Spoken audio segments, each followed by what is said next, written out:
Ok, les amis, là, ce jour-là, aujourd'hui, c'est un grand jour. C'est un grand jour. Bonjour à tous déjà. Bonjour, merci de nous rejoindre une fois de plus, de prendre votre temps. Peut-être que tu es au travail, peut-être que tu es dans les transports, peut-être que tu es dans ta chambre ou je sais pas quoi, mais en tout cas, sache qu'aujourd'hui, tu vas vivre un instant très très particulier. Historique. Donc ici, c'est parole véritable. Parole véritable, tu connais, hein. Il y a le mug qui le dit si tu ne le crois pas, et le t-shirt aussi. Je reviens là-dessus dans 2 secondes. Aujourd'hui, c'est un épisode très très très important. Aujourd'hui, on se consacre à l'année 1996. Voilà, j'en dis pas plus. Je vais prendre le temps de saluer mes amis comme il se doit. À ma droite, comme d'habitude, il se trouve le... Qu'est-ce que je veux dire aujourd'hui? L'homme de... Le Neija russe. Le mélange exotique. L'homme que toutes les petites redoutent. Parce que quand il arrive dans la place, c'est dangereux. J'ai nommé mon gars Val. Voilà. C'est comment? Flexta n'est jamais avare de compliments. Quand il, voilà, toujours. il te tartine, tu vois, comme... Oh là là là là là. Attention, on ne pas là. Non, Non, je pas les frérots.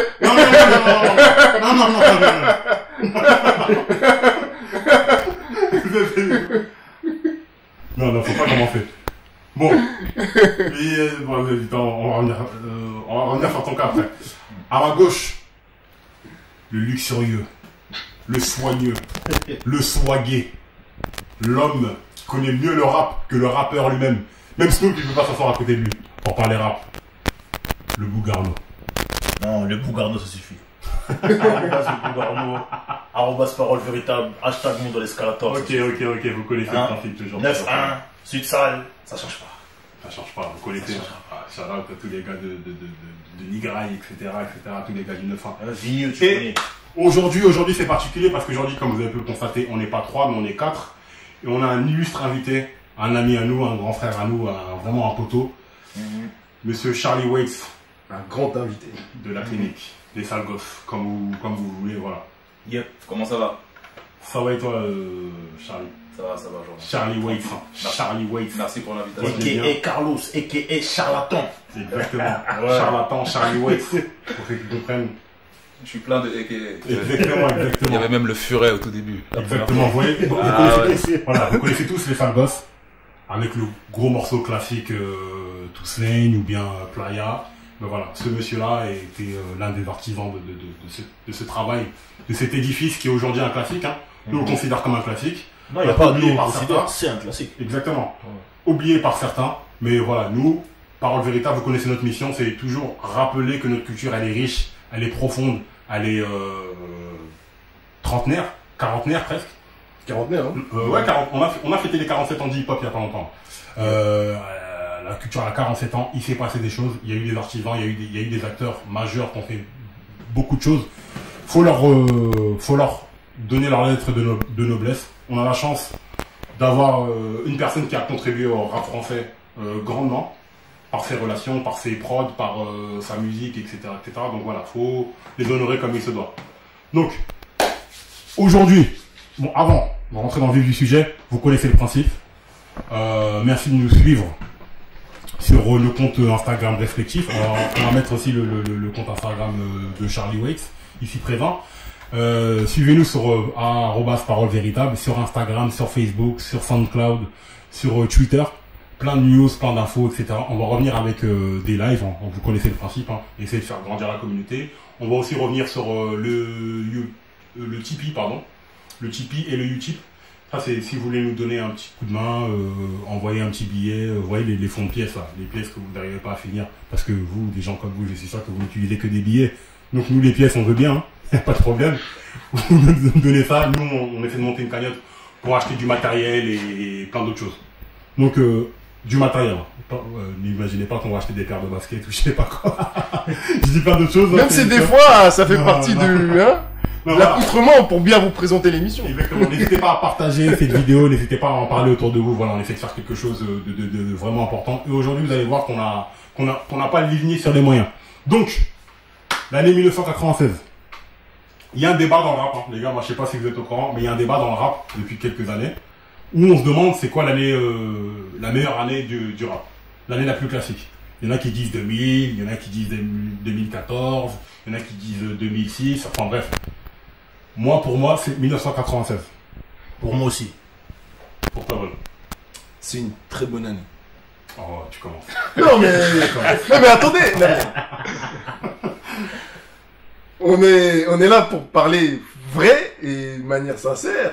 96 est une grande année. Ah, mais pour la majorité des personnes, c'est Ouais. 96. Pour la majorité des acteurs du Mais en rap, fait, c'est 96. 96 est une année ouf en termes de sorties et d'albums qui ont marqué. Ouais. Même si il y a beaucoup d'albums qui ne sont pas des premiers comment on appelle ça, Les premiers albums. des premiers albums pour Ouais. certains artistes, parce que leur premier était tellement légendaire que bon, faire mieux c'est compliqué. Mhm. Mais 96, oui, c'est une grande année. Mais dans ma tête, il y a d'autres années qui se concurrencent un petit peu. Ok, Qui se ok. tirent un petit peu. Ok. Monsieur Charlie West, qu'est-ce qu'il pense? Bah écoute, je suis un peu d'accord avec le frangin. Je vais vous expliquer pourquoi. C'est parce que, en tout cas, dans les souvenirs que j'en ai, en vrai, on était mitraillés de tous les côtés niveau album à partir de 93 déjà. C'est vrai, c'est vrai. Où chaque mois, ou tous les 2 mois, tu avais une sortie que tu voulais absolument avoir. Tu voulais pas la louper. Si c'était pas un Mobb Deep qui sortait, si c'était pas un... On parlait tout à l'heure de Kool G-Rap, si c'était pas un Dre qui sortait un nouveau single ou un je sais pas quoi, on était mitraillés dans tous les sens. C'est vrai. Donc c'est vrai qu'entre 93 et 96, mais on passait notre temps à s'échanger des cassettes, les CD à la Fnac, le Virgin Megastore, mais c'est vrai que 96, je comprends pourquoi les gens disent que c'est l'année la plus prolifique, c'est parce que c'est peut-être l'année où on a eu le plus de gros projets. ouais, de hits, vraiment de gros hits, de gros artistes qui ont sorti de très très bons albums, de gros albums, voire des fois même leur meilleur album.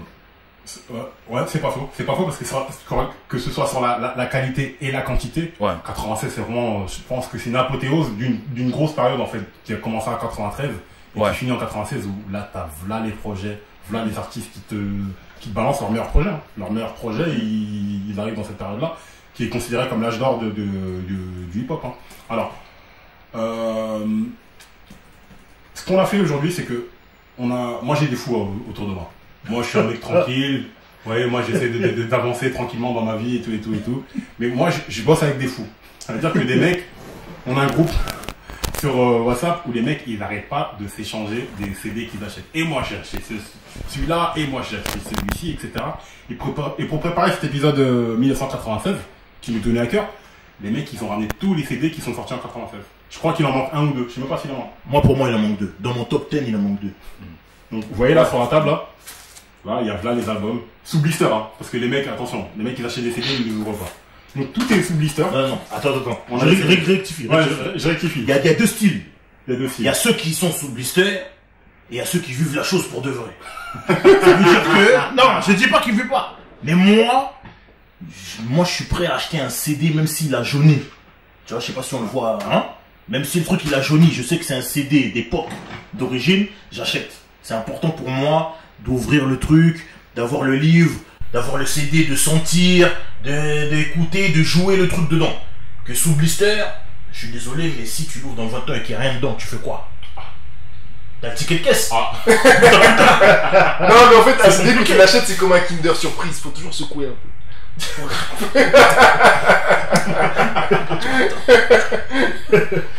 En tout cas, voilà. Les mecs, il y a, je sais pas comment. C'est une passion, en fait, c'est une passion. C'est une vraie passion, en fait. Ouais. On vous invite vraiment à reprendre cet amour de l'objet.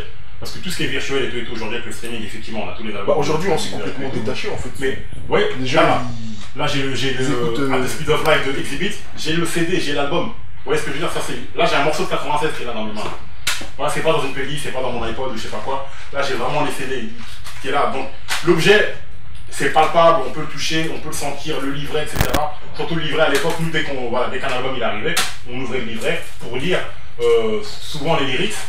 Sinon, c'est de voir qui étaient les producteurs, etc. Voir les photos, parce que c'est là qu'on voyait beaucoup de choses de l'artiste. L'artiste, de toute façon, il y avait les moyens d'expression de l'artiste visuel, hein. Il y avait les clips, les magazines, mais c'est pas tout le monde qui avait l'accès aux magazines. Et sinon, il y avait le CD et puis on regardait les photos, pour voir d'autres photos de l'artiste, voir à quoi il ressemblait. Bah, en fait, à l'époque, avant, en fait, pourquoi avant on achetait les CD, nous, en fait, à notre époque, parce qu'on n'avait pas Internet pour connaître tous les intervenants du morceau, le studio où c'était enregistré, le gars qui a mixé, le producteur, les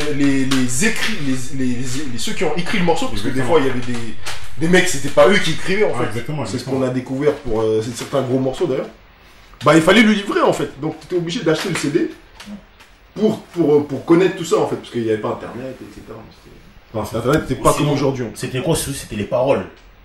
Il y avait les paroles aussi. Si on t'achetait pas les magazines, Star Club, où t'avais les cartes postales, où il y avait les paroles, hein, moi je pense à mes cousines qui avaient ça, elles avaient ça quand c'était les trucs d'R&B.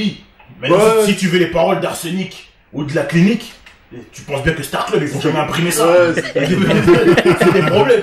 Je sais pas, Charlie West, ils avaient imprimé ou quoi? Ils apprennent pas ces trucs-là.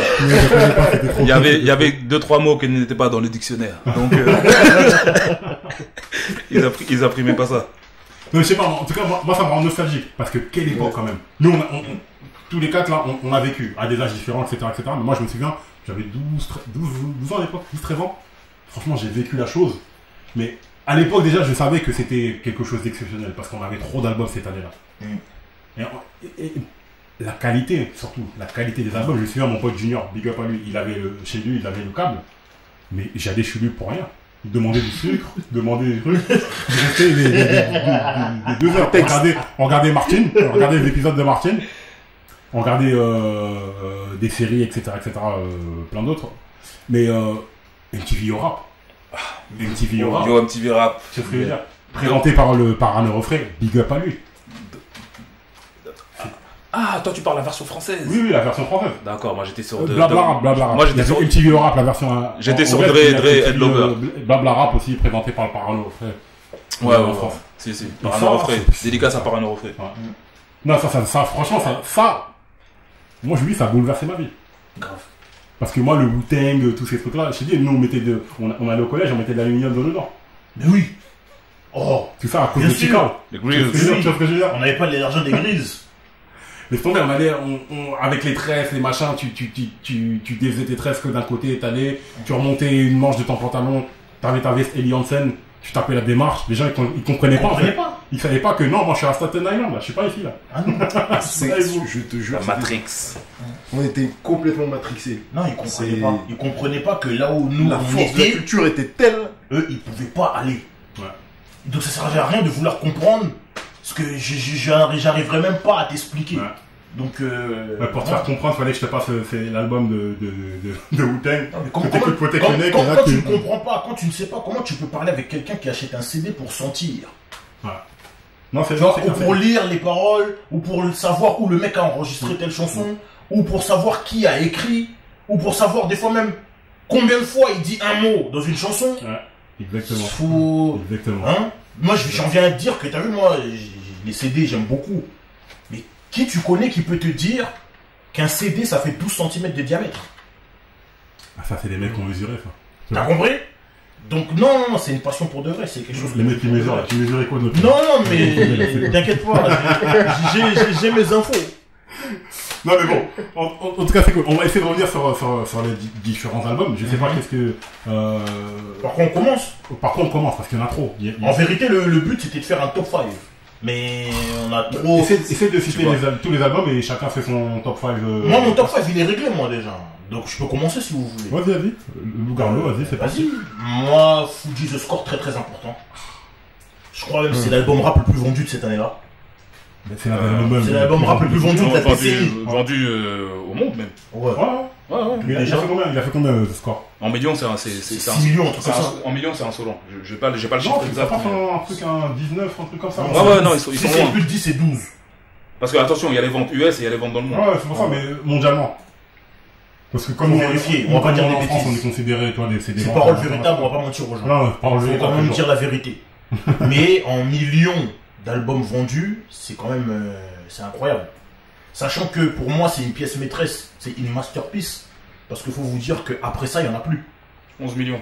11 millions. Ils sont à 11 millions les Fujis. 11 millions, les Fujis. En 96. Incroyable. Après Et ça, il y c'est en pas a un plus. double album, hein, parce que il y a les doubles quand en fait. Ouais, qui ont été exactement. montés, machin.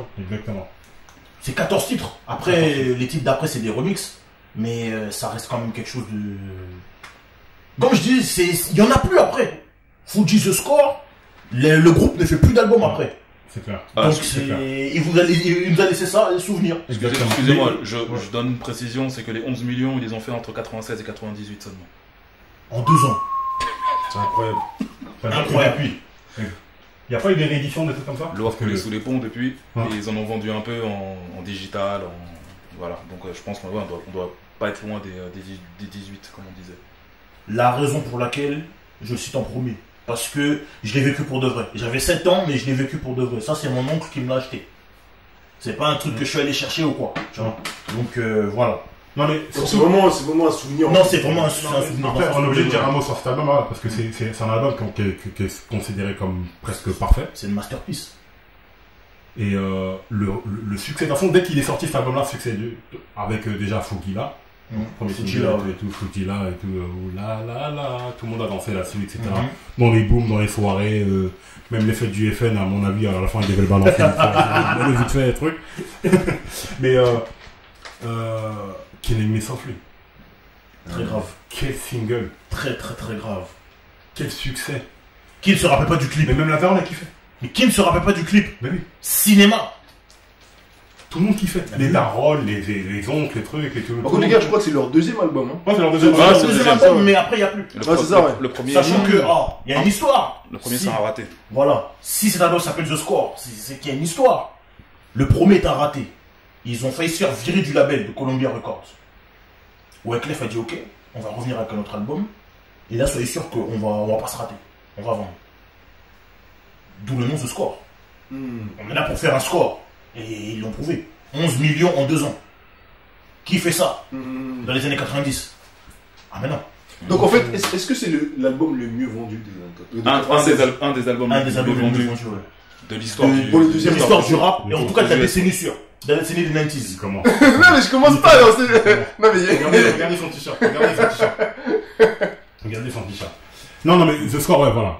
Fugees, ok. Tu sais qu'on a parlé de Fujila, de Killing Me Softly, mais moi, ce qui m'a le plus frappé, c'est Radio Not. Ouais, oui, on a. You are Radio Not. gone. Et j'ai Ouais. toujours dit, Ouais. vous connaissez mon avis sur le truc.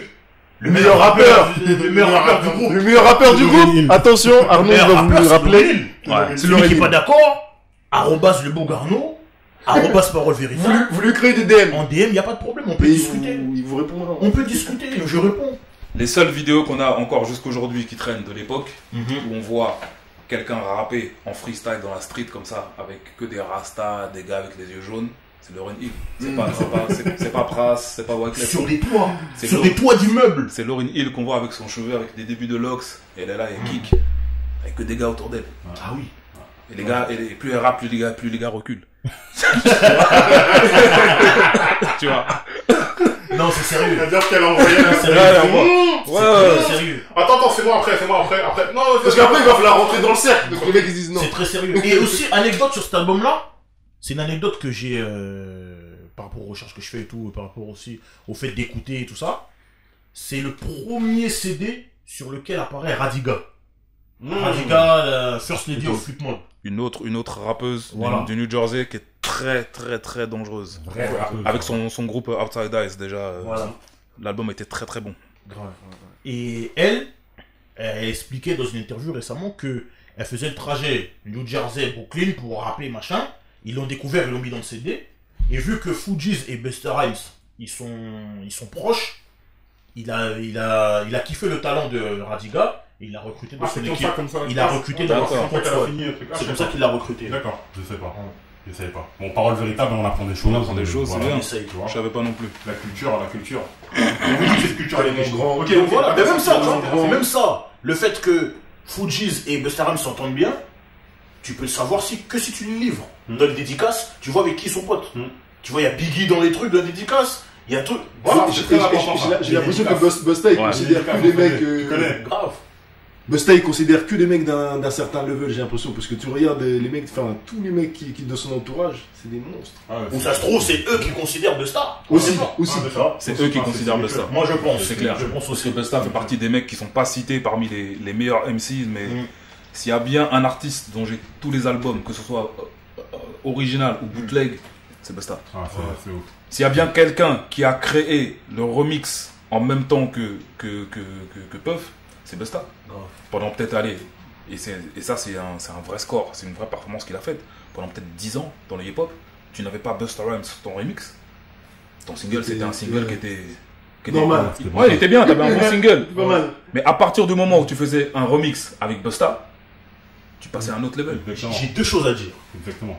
C'est un label. On Parce avait que- fait un live où tu disais un truc très important. Dis-moi. Lorsque dans un remix tu mets un mec en dernier, c'est pour qu'il explose tout. Non. Et la place de Busta dans les remix, c'était quoi? Alors, enfin, ça va rejoindre ce que j'allais dire. Busta, c'est pas toi qui choisissais de venir faire un remix avec lui. Busta entendait ton single, il posait sur ton titre et il l'envoyait à la maison de disque. Ah, carrément. Ouais, c'est Busta qui s'imposait sur le single des gars. Il disait ton titre, je pose, j'envoie à la maison de disque et tu m'envoies mon oseille. Ah, carrément. Parce que comme moi, je vais venir, comme il dit, I'm going to bless, I came to bless your song. Il est venu pour toi, pour bénir, et pour bénir ta musique, tu vois. Tu vois. Fallait qu'il mette sa patte. Ton truc va marcher, c'est obligatoire. Ah, mais il y a des preuves. Et Busta, tu n'as pas d'autre choix que de le mettre en dernier. La place du mec qui est en dernier, c'est la place du mec Qui vient pour tuer. C'est lui qui vient achever. qui tue le truc. Transition toute faite. 96, il y a l'album, le premier album de Busta Rhymes qui sort. The Coming. Moi, je pense que Carlo Carlos, avec les locks, hein. Beaucoup de tu choses es à mieux dire sur placé cet que album. nous tous ici pour parler de ça. Parce que moi, j'en ai parlé avec des gens, j'ai fait des recherches et tout. Et on m'a dit que cet album-là, en 96, il a bénéficié d'un buzz. À ce qui paraît, c'était un album qui était très attendu. Busta Rhymes, déjà, à la base, c'est Leader of the New School. Donc déjà, Ouais. dans Leader of the New School, je retenais deux noms. Charlie Brown, forcément, parce que le mec s'appelait Charlie Brown, c'était l'époque, moi je regardais Snoopy, tout ça, machin.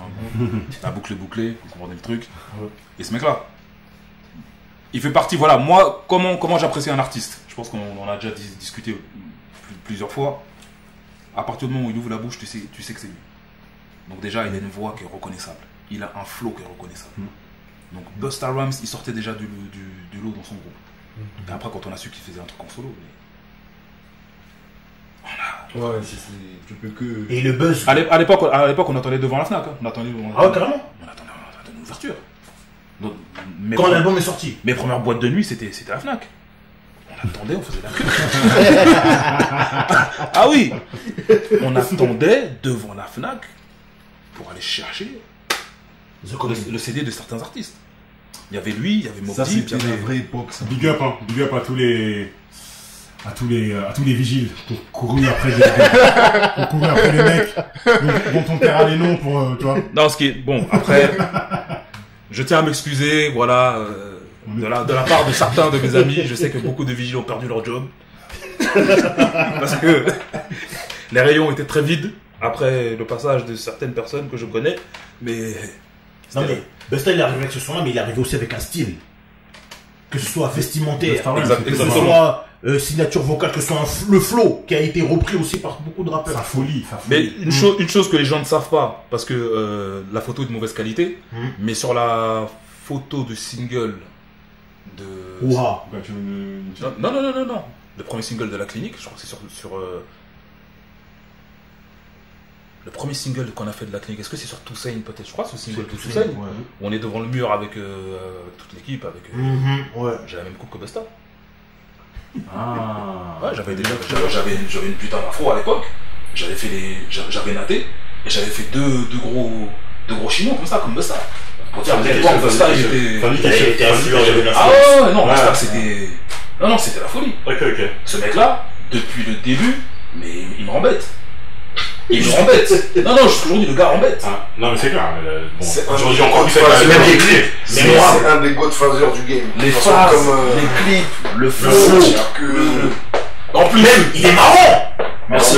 Il est marrant. Il te met des trucs dans l'humour. J'ai acheté un DVD que j'ai regardé. J'ai bloqué. Je l'ai amené après à Papillon en studio. Je lui ai dit tiens, arrête, bloque la séance. On s'est posé, on a regardé. Everything's Remain. Wow, c'est le concert. C'est incroyable. Les phases, blocage, jeu avec le public, gestuel, truc, pas de danse, il y a tout. Busta et Et Speedstar, Star, ouais. c'est Sur scène, c'est incroyable. mes rapports préférés sur scène. Sur scène, ne passe pas après eux. T'es Ah, Mais c'est exactement ce qui s'est passé à chaque fois dans les Source Awards. Chaque fois que Busta est passé, ceux qui étaient avant, tu les as oubliés. Tu les oubliais, ceux qui passaient après, ils mais c'est un vrai truc, c'est un vrai truc. Hein. Les mecs, ils avaient trop la rage de passer après eux. Tu ne passes pas Après après eux, ou Method Man et Redman. Tu ne passes pas. Method Man et Redman, moi c'est très très fort aussi scéniquement. DMX très très fort scéniquement. Ça reste de l'énergie de MC, telle qu'on peut la connaître, telle qu'on peut la trouver ailleurs. Lui, explique ça. Donnez-moi un autre duo comme ça qui est Sur scène. Moi que Method Man. M.O.P. très très fort sur scène. Mais c'est pas ça. Ah, mais il n'y a pas cette énergie. Surtout les femmes à Oui, il y a un beat de Après, attention, moi j'aime beaucoup, moi sur scène, ceux qui m'ont impressionné, c'est le Busta Rhymes Twistar. Ouais. Parce qu'en fait, eux, ils restent sur scène. Tu vois, ils ont pas besoin de faire des trucs de ouf. Method Man et Redman, c'est des fous. Ça veut dire que eux, attention toute faite, il y a l'album de Redman de 196, mais on en parlera après. Mais eux, ils sautent dans le public, ils partagent les gens avec vous, ils boivent avec toi, ils font monter des gens, ils sautent avec eux. En période de Covid, c'est mort. Non, mais bref, c'est moi en fait. J'ai vu ça, j'ai pété les plombs. J'ai dit, mais c'est quoi ça? T'as ça, on a parlé de qui avait une énergie? M.O.P. DMX. Très fort, DMX, mais attention, moi, il y a des gars aussi qui m'ont bluffé par leur énergie. Donc j'ai kiffé. Onyx. Oui. Jusqu'à aujourd'hui, les mecs sont Non, fit. c'est vrai. Ils continuent toujours à envoyer. Ils ont une énergie. Mais encore une fois, comme je disais, enfin moi ça reste que mon avis, c'est une énergie comme on peut voir chez beaucoup de rappeurs. Parce que t'as beaucoup de rappeurs qui sont super dynamiques sur scène, ils dégagent quelque chose.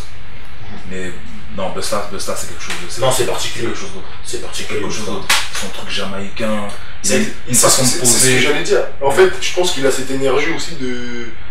En fait, il puise des deux cultures. Ouais. Parce qu'en fait, il puise totalement de la culture hip-hop, mais dans les leaders new school.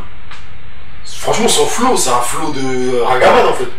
Et quand tu regardes bien, parce que moi je te coupe les mecs de Brooklyn, t'as pas mal de mecs justement qui sont des îles. Et tu retrouves vachement ça dans leur flow. Que ce soit tous les gars du bootcamp, les gars de lui, qui encore. Regarde bien, t'as pas mal de mecs en fait quand ils posent, ça pose comme des Jamaïcains. Et c'est ça ce qui fait la richesse du flow et la richesse du. Beaucoup de Jamaïcains. Ouais, c'est. Non, les gars sont ailleurs. Mais pour revenir sur 87, là, on a parlé de quoi là? On a parlé de Fouguier, on a parlé de Star Rhymes Coming. M.O.B.B. C'est pas ton non mais dans ton top 3, Mon top 5. Pas ton top 5, pardon. Fuji The Score. Ok. Moi, le Star Rhymes Coming. Ok. Mobb Deep L9. Ok. Nas It Was Written. Ok. Redman Magic Water. Ok. Ok, très solide, hein, très solide. Sachant que c'est mon top des meilleurs albums de 96 sortis. Non, c'est le meilleur album des meilleurs albums de 96. C'est-à-dire, il y a des albums sortis en 96 et des albums qui ont cartonné en 96. Ouais. Pour moi, ceux qui sont bien marchés en 96, c'est ceux-là. D'accord. Un Reasonable Dog, je ne le mets pas dans mon classement parce que en 96, je pense pas qu'il Succès soit... d'estime, mais pas succès Voilà, commercial. je pense pas qu'il soit plus fort que les 5 que je viens de dire. D'accord. Tu vois. Mais c'est un album que je respecte beaucoup. Voilà. Ok. Solide. Ok, c'est ton top 5, hein, franchement. Après, moi j'ai un top 10, mais ça c'est en live, @parole véritable. On va lancer le live bientôt, on reparlera de tout ça. On enchaînera avec un Et, live. Comme ça, le reste de mon top 10, je pourrais le donner. Vous serez avertis, de toute façon, si vous nous suivez sur les réseaux, vous verrez tout ça. Moi j'ai mon top 5 déjà là. Ah, mais c'est Ok, bon, Charlie, ouais, c'est parfait. bon, t'écoutes pour ton top 5. Hein. Le top 5, vraiment dans les albums que j'ai saigné de chez Saigné, Mobb Deep L9. M.O.B.B. Et l'honneur. Eux, on s'asseyait avec mes cousins, on décortiquait le flow, ligne par ligne, rime par rime. On était déjà un tout petit peu bilingue, donc on essayait de se traduire le slang, les choses comme ça. Dédicace à mon cousin Bamil, justement. C'est avec lui qu'on faisait la dédicace aussi à Sekou, ils se reconnaîtront, mes cousins qui étaient chez Time Bomb. Donc, Ah ouais, Time Bomb, Mobb Deep, on peut en parler quand même. les pros du flow. D'accord, donc, pas forcément. Ouais. C'est pas dans l'ordre. Hein, Non, tranquille. On fait. Nas, It Was Written. On a fait un live derrière dessus que vous pouvez retrouver sur l'Instagram Parole Véritable. N'hésitez pas. D'ailleurs, en 2020, Nas a sorti un album où dans son album là qu'il a sorti King This Is, il y a un son avec The Firm, avec Cormega, Foxy Brown et AZ. Il manque Nature, mais bon. Non, Parce qu'à la base, Nature n'était pas dans The Firm. Ouais. Il était en featuring. Ah, Il était ok. en featuring. Il Ok. n'était pas dans The Firm à la base. D'accord. Et le seul son où E4 sont réunis, il est dans It Was Written. Affirmative Action. Iron Man. Là, il a sorti mon album. C'est là. le seul. Là, t'as sorti mon album. Là. Iron Man. Ghostface Ghostface Killah, Killah. Iron Man. Moi, c'est le C'est- premier moi, pour album que j'ai moi, acheté. attention. Pour moi, ça, c'est pas le premier album de Ghostface. Oui, le premier, c'est avec c'est Only C'est Built. le premier album de Ghostface, pour moi, c'est Supreme Clientele. Le premier album solo. Oh. Il vient en 2000. On en parlera un autre jour. Non, mais C'est dur, hein, officiellement, c'est c'est dur, quand même celui-là. Officiellement, non. Non, moi je dirais non. Pourquoi? Parce que c'est Ghostface Killah, featuring Raekwon et Capadonna. Et tu le vois sur la pochette et c'est marqué dessus. Comme le pour salut. Oui, mais c'est comme mais c'est comme Only Built. Only Built aussi, il est considéré comme album de Raekwon, alors qu'en fait, C'est Raekwon et Ghostface. c'est un duo Raekwon Comment tu peux Ghostface. faire un album où le mec, tu fais 17 titres, sur plus de 13 titres, il est là.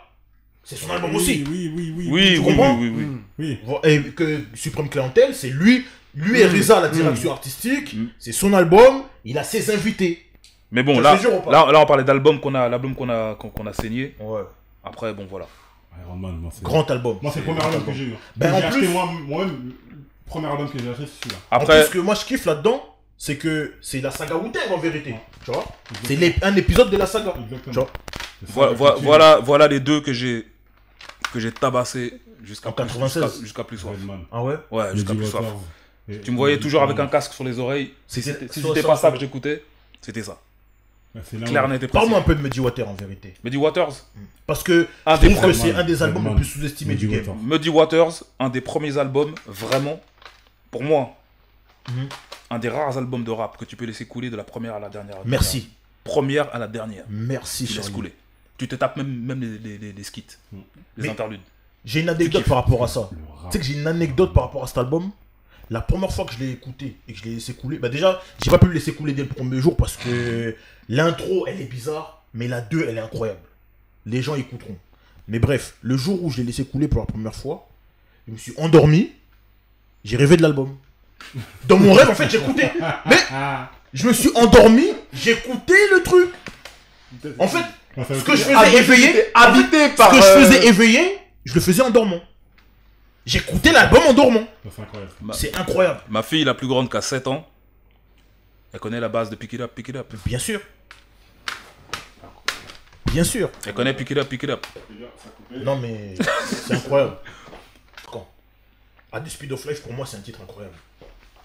Ça veut tout dire. Ça veut tout dire. The Score aussi, pour moi, c'est incroyable. Wyclef, il a eu un éclat de génie pour ça.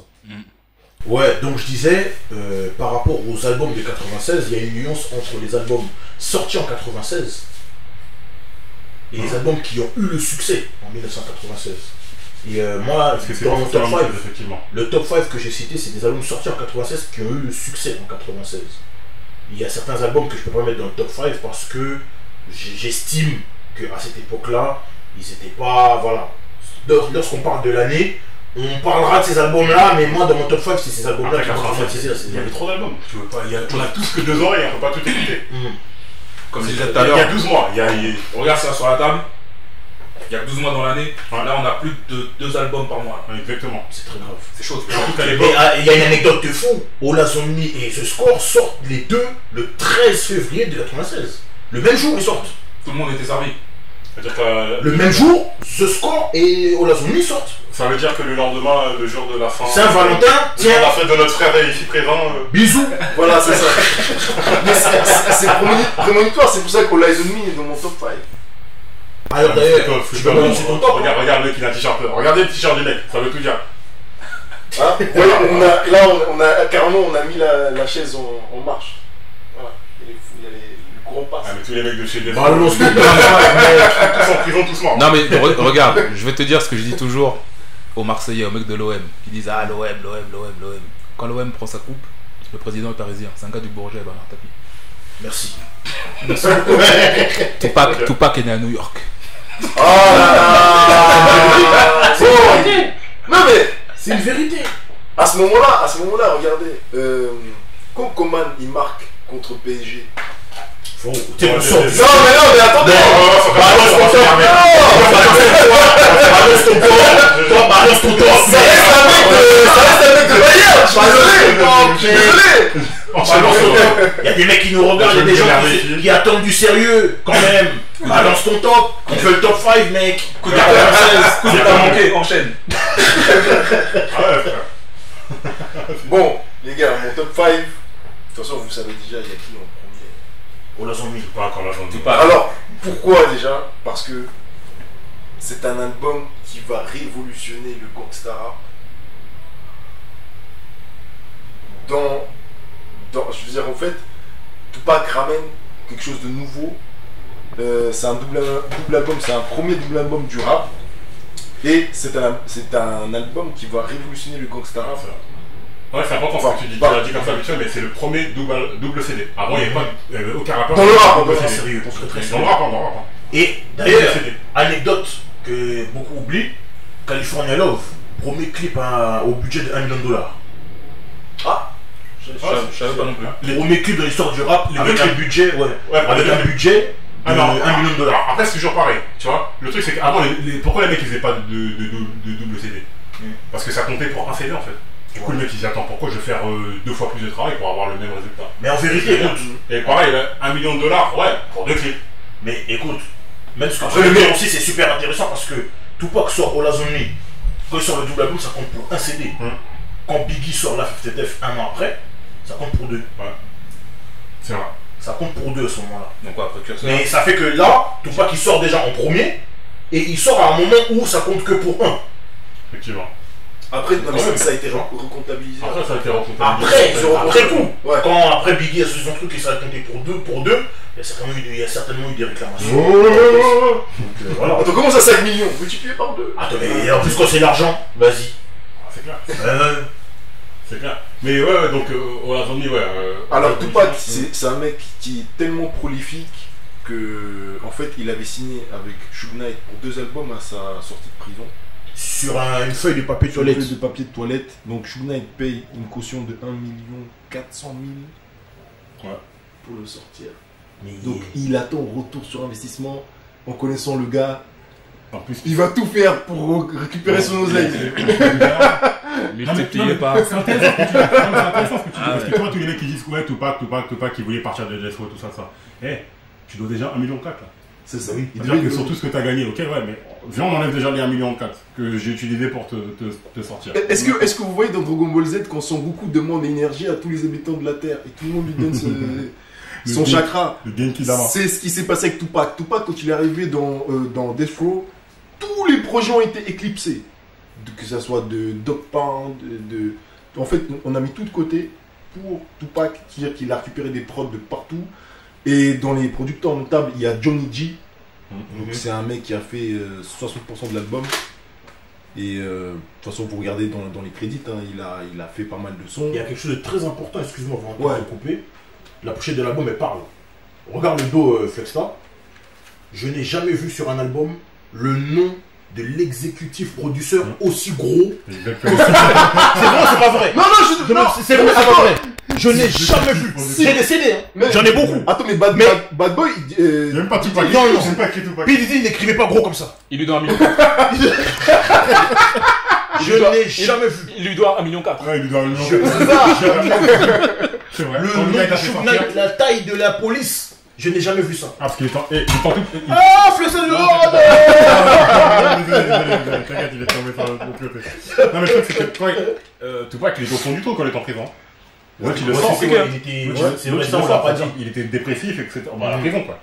Mais il pète un plomb, c'est-à-dire que l'autre, il vient et écoute, je te sors. C'est-à-dire qu'il n'y a pas à discuter, je sais pas quoi. Parce que. Rich et Rich, il lui dit ouais, ça c'est pas des mecs trop fréquentables et tout, ils signent pas chez eux, tout ça, tout ça. Dans la lettre que Tupac lui écrit, dans les premières mots, il disait ce gars il vient de sortir. Grave. Le gars il vient de sortir d'ici. C'est-à-dire que là je veux même pas essayer de discuter, je sais pas quoi. Le gars il vient de sortir. Mais oui. Mais le seul mais moi que j'aurais là-dessus, bon après c'est évidemment c'est médecin après la mort comme on dit. Mais bon, quand tu signes ton avenir sur un bout de PQ, c'est. Non, c'est compliqué, t'as un peu vendu ton âme. T'as un peu vendu ton âme, hein, tu vois ce que je veux te dire. mais Ouais, non.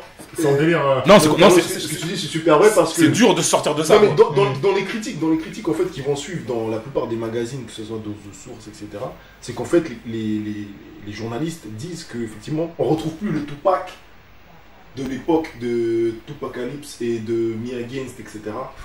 Dans les thèmes Parce, abordés. dans tout les ça, thèmes etc. abordés, parce qu'en fait, ils traitaient plus les thèmes de la communauté, les thèmes sociaux, c'était du gangsta rap, c'était vraiment... Two of American Most Wanted. Voilà, exact. En fait, là, tu sens que quand il fait son feat avec Snoop, c'est un Tupac. Ah, les C'est un autre c'est Tupac, gangsta. tu vois, Les c'est gars, comme les gars, ça. Il est énervé. Attention, Voilà. déjà il est énervé. Mm. Attendez, parce qu'il faut replacer la chronologie de Tupac. Il avait 24 piges, là il sort de prison pour un truc bidon, enfin bref, Il a encore le s'est truc fait à travers la gorge, il c'est s'est fait de New York. il s'est fait tirer dessus. Voilà. Il y a eu un piège à New York où tout le monde savait, etc., qu'il allait se faire tuer dessus par les Haitian Jack, tout ça, parce qu'ils étaient en bif. Personne n'a voulu s'en mêler. Personne, quand il a posé des questions après de qui m'a tiré dessus, tout le monde lui a tourné le dos. Il voit son ennemi, le gars qui était censé être son gars, Biggie, qui lui a pas dit que c'était Haitian Jack qui voulait lui tirer dessus, etc. C'est-à-dire tout le monde connaissait le piège, on l'a laissé y aller. Maintenant, quand il sort, il demande à tout le monde qui c'est qui. Ah, moi je sais pas, personne ne sait. Le gars à qui il a donné du game, à qui il a donné des conseils, etc., il est en train d'exploser avec son rap à lui. Parce que tout ce qui est Bad Boy, ils ont pompé Tupac. Hein. Surtout le truc qu'ils ont construit sur Biggie, tout ça, ils ont pompé sur Tupac. C'est-à-dire qu'il voit son ennemi en train de. Enfin, son gars qu'il a trahi en train d'exploser les ventes, etc., etc. Il sait que lui, il était avec Jada Pinkett Smith à l'époque, ou peut-être plus. Elle est en train de faire la tournée de tous les artistes, les rappeurs, les acteurs et tout pour récolter de l'argent, pour faire sortir Tupac. Elle est partie voir Biggie, mais Biggie, autant j'ai un son numéro 1 à la télé, mais j'ai pas d'oreille. Parce que il paye pas les gens. Non, tu vois ce que je veux dire? C'est-à-dire que le mec, attends, tu m'as pas dit que. Tu veux pas me dire. Tu savais qu'on allait me tirer dessus, tu veux pas me dire c'est qui? Là, t'es en train d'exploser avec mon son, vous avez pompé mon swag. Il y a une collègue pour prendre de l'argent, pour essayer de me faire sortir. Tu participes pas. Ça y est, toi t'es mon ennemi. C'est-à-dire que le mec il sort avec cette rage-là, il arrive. Après, Shoot Knight, c'est le marinotiste un petit Non, peu. mais quand Shoot Knight il arrive, il dit Ouais. hey, nous on te sort, nous on va te mettre bien, nous on a des gangs, nous on a de l'oseille, nous on va te faire un album de fou. Mais on veut du rap comme ça aussi. Exactement. Ouais, du rap. Eh bien sûr, mais dès qu'il arrive, Il y a ça qui va avec. dès qu'il sort, mais c'est même pas. Les mecs ils ont mis des trucs de côté. Il s'est servi, il est venu, ça c'est pour moi. Ça c'est bon, California Love, Dre, ça c'est pour moi. Je parle avec lui. Je vais parler à Dre. Non, mais Faut tu dire vois, aussi que Tupac, il avait une méthode de travail. Il rentre en studio, il fait une chanson, il réécoute pas, il dit on passe à la suivante. Exactement. Mais tous les mecs qui pensaient à Tupac, ils disaient qu'il avait Super productif. Ça veut dire qu'il y a beaucoup de rappeurs, surtout les rappeurs du Sud, il y a beaucoup de rappeurs qui ont copié sa technique. Enfin, qui ont copié sa technique. Qui sont inspirés de sa méthode de travail. Ouais. Non, mais c'est clair. Non, mais ouais, vu comme ça. Ah non, mais c'est plus compliqué de ça. Ouais. Le mec, il avait 24 Voilà. piges, il avait ça, etc. Il est sorti avec la rage, il a voulu s'exprimer et tout. Bon, ça fait un album classique, hein, donc on va pas se plaindre. Mais il s'est servi chez tout le monde. Ça c'est pour moi, ça c'est pour moi, ça c'est pour moi. Et en fait, c'est limite, c'est une compile l'album. Mais c'est ça, mais justement par rapport à ça, il y a le débat. Est-ce que Shoot Knight, il a élevé Tupac grâce, en fait, il a éveillé un espèce de côté evil chez lui, en fait, qu'il a propulsé et qui a fait exploser son talent, ou bien, tu vois ce que je veux dire? Est-ce que c'est bénéfique? Quelqu'un qui, excuse-moi, quelqu'un Ouais. qui t'a fait sortir de prison, qui a mis 1,4 million sur toi, c'est lui que contrôle après derrière. C'est fini. Moi, c'est mon Oui. avis. Il est au contrôle. Grave. T'as envie de faire ton rap conscient par la. Non, on n'est pas là pour ça. Attention, On est des Bloods, on est faire dans des des bifs. voilà, on est dans des gangs. Il était chez Interscope avant. Interscope, il Voilà. a voulu se faire sortir. Tu vois ce que je veux dire? Ouais. Après, Death Row avec Interscope, Jimmy Lovin avec Shoot Mais je crois que c'est toujours Coach pareil. encore. C'est Coach encore aux États-Unis. Non, C'est non, Interscope. c'est toujours chez Interscope. Parce qu'ils avaient un deal avec Interscope, Death Row. Distribué par Coach. Ah, distribué peut-être. Ouais. Mais c'est Interscope, la maison mère au-dessus de Death Row, c'est Interscope. Ouais, je pourrais. Non, c'est Jimmy Lovin de toute façon qui a fait le truc. Et bon, il y a eu. Ils ont réglé leur truc avec. Non, mais Jimmy, avec depuis le début, il était là. il est partout, il est partout. Jimmy Lovin, il est partout. Regarde, Dre, tout ça. Il est partout ce mec-là. Mais bon. Je sais Tupac, plus ce que tu c'est disais. ton top 1. Voilà, Tupac. et producteur notable, donc Johnny G Daz. et Daz. Daz, franchement, on parle pas Daz beaucoup de New lui York, dans les New York, producteurs, mais je vous assure, les gars, Daz, Nigga c'est Daz. un monstre de la prod. That nigga Dez. Donc il a produit au moins 6-7 sons de l'album. Il a notamment produit le feat avec Nate Dogg, All About You. All About You, Il y a Scandalous aussi. et Scandalous. Non, mais c'était. No matter where I go, I see the same hoes. Mais en plus, c'est vrai, tu vas dans le truc, tu vois elle, tu vas dans le truc, oh, tu la vois encore, oh, c'est que tu vois, c'est que, oh, C'est partout la même meuf. Mais comment tu veux qu'on me prenne au sérieux? Vas-y, ok, tout pas pour la Donc, parce que... super prolifique. Donc, entre parenthèses, je rajoute dedans Machiavelli. Voilà, en fait, moi je mets top 2. Ah, Top 2. C'est un package. Non, mais c'est 96. Top 2. Top 2. C'est vrai. Là, c'est le top 2 ou c'est dans le top 1? C'est dans le même champ. Dans le top 1, il fait un... Top 1. Allez, Je fais un mix. Voilà, et pour la petite histoire, donc 7 Days Theory. top 2. 7 Days Theory. Donc, c'est un album qui a été Ah, mais ça enregistré en enregistré, 7 jours, les gars. Top 2. Oui. On veut le top 3 2. jours. Il a 3 jours. Oh, mais non. Non, mais attendez. Un album qui a été enregistré en 7 jours, est-ce que vous comprenez? Il n'y a pas que lui au monde quand même. En 96. Sur 12 mois. Mais qui a sorti 7 jours. Non, Qui non. a sorti un double album et qui était mort Top et a 2. sorti un album posthume? Mon gars, top 2. Dites-moi qui. Tu dis ça comme Tous ça, les albums qu'on a. On a renversé tout ici. Top 2. C'est bon. Enchaîne. Non mais dites-moi. Non mais attendez. Qui a sorti Les un gars. album qui est mort la même année et a sorti un Les autre gars. album? Dites-moi le nom. Votre amour pour les gens morts là, vous êtes suspect. C'est de la... C'est ça les gars. Ça s'appelle de la nécrologie.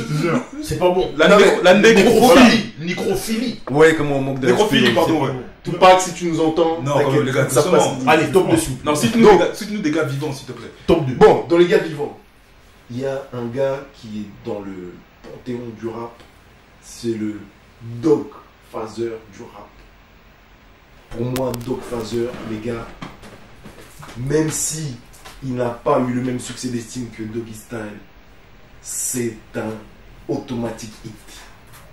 Automatique classique. Vous voyez, pour moi, c'est le meilleur album de G-Funk de tous les temps. Ouh.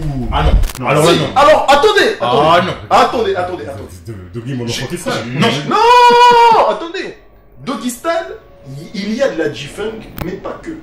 Il n'y a pas que Doggy Style en G-Funk qui est sérieux. En plus, Domino. G-Funk era. Régulé. Domino. Du Warren G. Alors, Pas pour Bazooka. moi, Attention.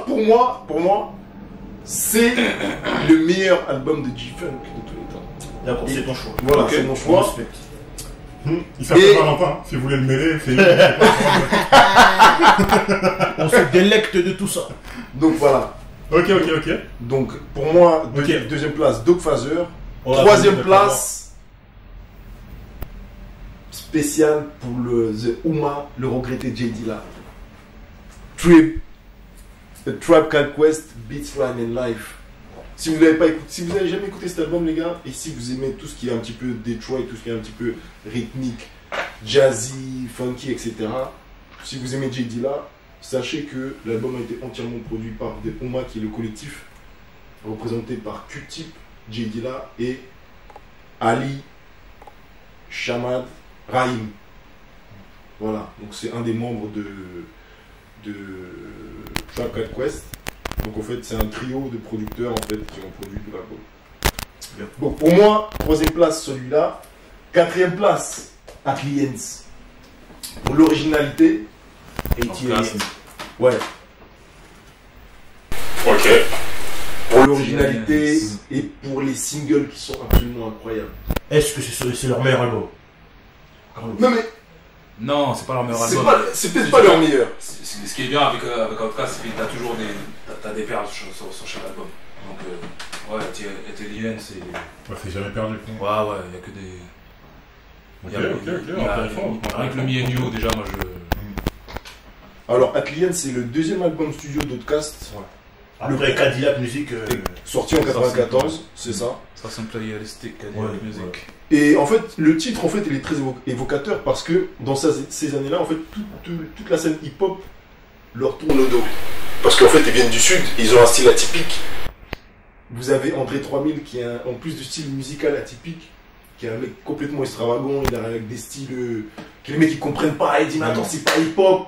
C'est quoi tes délires de haute couture, tu mets des bottes, des machins et tout. C'est peut-être parce que c'est un sudiste, attention, parce qu'on avait déjà Busta Ouais. qui était déjà comme ça. Hein. Ouais. Il y avait déjà Busta qui était là-dedans. Ouais, mais André 3000 c'est encore un autre niveau. je trouve. Ouais, c'est encore. C'est. Tu vois. Busta à l'époque, il Il restait, mettait pas de jupe. il restait quand même hip-hop dans Ouais. son Parce que- extravagance. En fait, Busta, c'est le truc. il pouvait mettre tout ce qu'il voulait comme ça, des trucs, des chapeaux, des trucs d'arlequin, tout et tout. Ouais. Mais en bas, il y avait toujours une paire de teams. Tu vois ce que je veux dire? Il y avait le baggy. Il y avait toujours une paire de teams, pardon. Ouais, Du coup, ouais. les gens, bon, ok, vas-y. D'accord. Mais ouais, non, Busta, ouais, c'était aussi extravagant. Mais vraiment, André 3000, surtout quand ils sont venus au Source Awards 95, quand ils sont montés sur la scène, et justement, ils disent. The South got something to say. Voilà, ils disent que le Sud a quelque chose à dire et tout. Donc là, les mecs, ils arrivent déjà avec un style vraiment. C'est des extraterrestres. Enfin, toute la Dungeon Family, c'est des mecs qui ont des styles Ah ouais, incroyables. même un mec etc. comme Silo Green. Non. Voilà. C'est. Goody Mob. Goody Mob, là, c'est Goody Très Mob. très bon groupe. Ah oui. Même musicalement, c'est Ah, c'était c'est très très fort. fort. Ouais, c'était des vrais musiciens en fait de ce côté-là. Cet album-là, en fait, dans les producteurs notables, vous avez Organized Noise. En fait, c'est deux gars qui ont fait pas mal de prod dans cet album-là. Pareil, c'est des mecs du Sud. Et donc, en fait, du coup, dans l'interview, en fait, Big Boy précise bien qu'il y a deux choses pour cet album-là qui sont notables. C'est qu'il est devenu père et André 3000 a augmenté son niveau de... et a augmenté au niveau de la folie de son style vestimentaire à un autre niveau. Donc en fait, il le dit en rigolant. Et c'est ça qui fait que en fait, cet album, il a quelque chose de spécial en fait, dans l'écriture, etc. Donc pour moi, Atliens, troisième place. Voilà. Non, C'est la voilà, 4ème. quatrième, c'est ça. Et après, c'est Busta. Busta, Ah, je c'est vais le combien mettre dans le top 5 parce que déjà, c'est un de mes artistes préférés. Voilà. Il est Non, dans mais mon non. top 5. Tu peux pas aimer le rap ou le hip-hop et pas mettre Busta. Busta, Non, pour c'est moi, clair. il est hip-hop C'est clair. dans tout ce qu'il représente. Grave. C'est même pas que du rap, c'est du hip-hop, Busta. C'est comme Missy, c'est hip-hop. Et en plus, là, il y a son album qui arrive, qui est terminé là depuis une semaine et demie, 2 semaines. Ah, en featuring avec. Non, son album. L'album. Ah, L'album parce- solo. Parce que là, il a fait un. Extinction Level 22. Il arrive là. Parce que là, il a fait un album avec. Le single avec, Vibes. Ouais, Pas ouais. le cartel. Ouais, ouais. J'ai trouvé ça un Ah, peu. c'est juste un single, Je d'accord. trouve ça fausse alerte. Ouais. Faut faire. Fausse alerte. Peut-être qu'il veut faire parler de lui avant la vraie sortie. Ah, non, non, Je non. pense. C'est la Ouais, première non, fois c'est- hein, pour Busta que je trouve que c'est un truc fausse alerte. Ouais, bon, c'est comme ça des fois la musique. Hein, Après, Après, j'ai le pas truc c'est que j'ai ça pas doit encore sortir écouté. depuis longtemps aussi. Parce que le morceau il a 5 ans, tu vois. D'accord. Ou 3-4 ans, mais ça doit sortir depuis longtemps. Possible. Et d'ailleurs, là, l'histoire avec Drake, etc., on en avait déjà parlé. C'est quoi l'histoire avec Drake encore? Excusez-moi, mettez-moi Parce un peu. qu'il a fait un morceau. J'ai entendu parler d'un truc Oui. où Bah, il c'est pour ça que discutait la Swizz dernière fois avec. Ouais, parce que avec Swizz Beatz, c'est pour ça que Swizz Ouais. Beatz, il a dit que Drake c'est une poussée, tout ça, parce que Drake, il va voir Busta, il lui dit écoute, j'ai trop envie de poser sur une prod de J.D. là, faire un morceau avec toi, blablabla.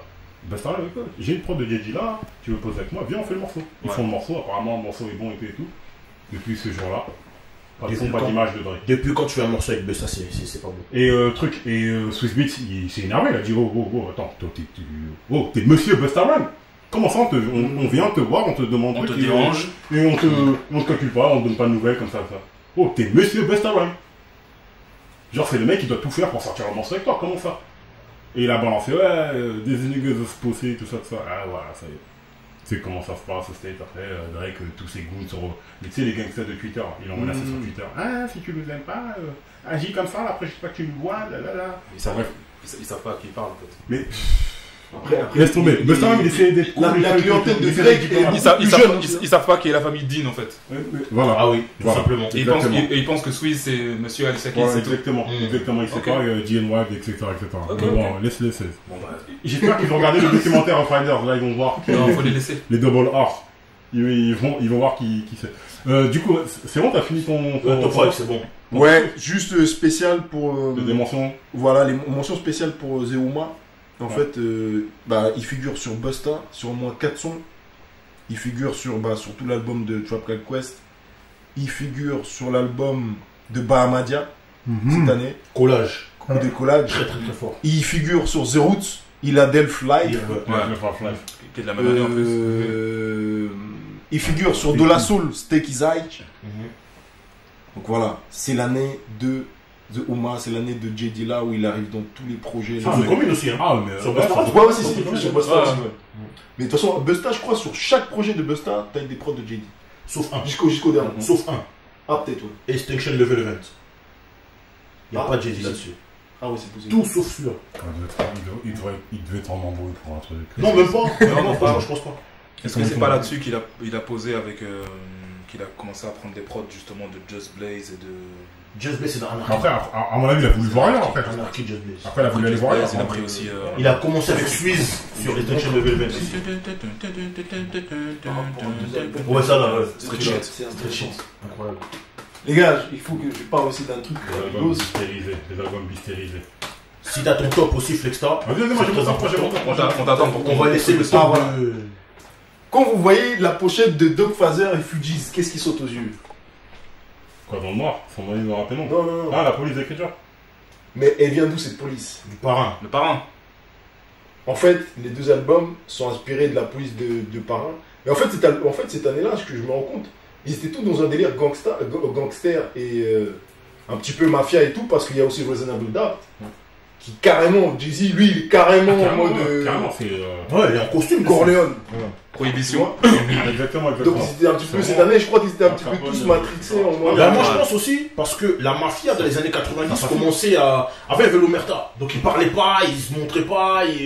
Que dans les années 90, les John Gotti, quand ils faisaient pas des interviews, mais on les voyait. Ils étaient en costume, ils étaient propres, ils sortaient des tribunaux, on les filmait, ils parlaient, ils s'exprimaient. Il y avait des mecs qui se faisaient péter, les Sammy Gravano, les machins. Donc, la mafia, on commençait à connaître des têtes. Tu vois. Et je pense que c'est ça qui a inspiré aussi ce mood-là, ça a inspiré les De toute façon, les rappeurs artistes. ont D'où le mafioso rap. Ouais, bien sûr, exactement. Mafioso rap que Jay-Z il envoie dans Reasonable Doubt, Cuban Links en 95, les Rick One et Ghostface, tout ça. Ou Syndicate. Voilà. Exactement, tous ces trucs-là. Là. En fait, ils ont pris les hiérarchies Ouais, de la ouais, mafia. Ou Bambino, tout ça. Bah après, même les Big 7 et tout, après t'avais les Luca Brasi, etc. Voilà. C'était exactement Exactement. le truc. Bon, moi mon top, Vas-y, c'est très simple. On va en 96, c'est une année de ouf, etc. Et pour moi, l'un des albums, les 5 albums, si je devais en choisir 5, je les kiffe tous, etc. Bon, moi je vais mettre Foxy Brown, Il Nana. Yep. Foxy Brown, Il Nana. C'est pas dans l'ordre, c'est pas dans l'ordre. Ok, S'il ok. te plaît, Il Nana. s'il te plaît, je peux faire une remarque sur Foxy Brown. Vas-y, changez, changez. En 96, Foxy Brown, elle sort son album. Oui.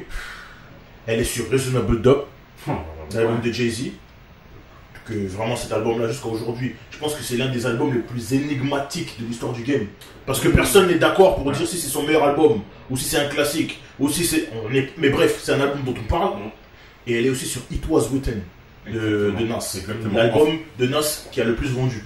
Exactement. Donc 96, si tu définis 96 pour une personne, c'est Foxy Brown. Bah, en fait, c'est ça.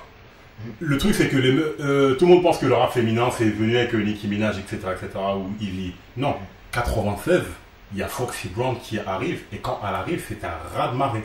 En plus, une belle Renoir, bien foncée comme on les veut. C'est ce que je veux dire. C'est un cuit. Non, tu vois ce que je veux dire. Ils auraient pu prendre une. Tu vois ce que je veux dire. C'est toujours pareil. On met une meuf en avant, faut qu'elle soit plus là. Enfin bref, ils ont pris une Renoir bien foncée et elle démontait tout le monde. Talent. C'est la petite. De toute façon, c'est la petite des Le talent. Elle rappait. c'est la petite des Trackmasters. Elle Tu vois. rappait. Donc Trackmasters, ils l'ont mis partout. Trackmasters, qui est simple, Nas, etc. Pour ça qu'ils ont créé The Firm, etc. Elle est sur la BO de Professor Folden. C'est là. Moi, Jay-Z, j'ai découvert sur le titre de Ain't No Nigga de Foxy. C'est-à-dire que c'est Foxy qui m'a fait découvrir Jay-Z. Et il faut savoir que Jay-Z, en réalité, en 96, il sort 2 albums. Parce que Il Nana, c'est lui qui l'a écrit. Ah ouais. C'est lui qui a écrit Il Nana pour Foxy. Parce que D'accord. Foxy, bon, les meufs, elles n'écrivent pas autant, etc., etc.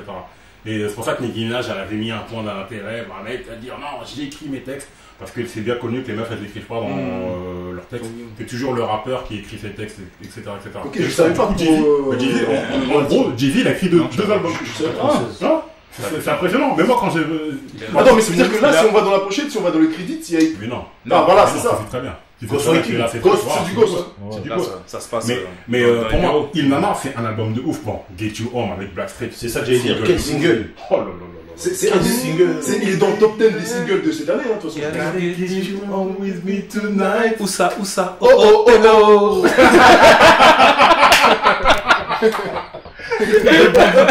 On connaît les bandits. Les remixes sombres!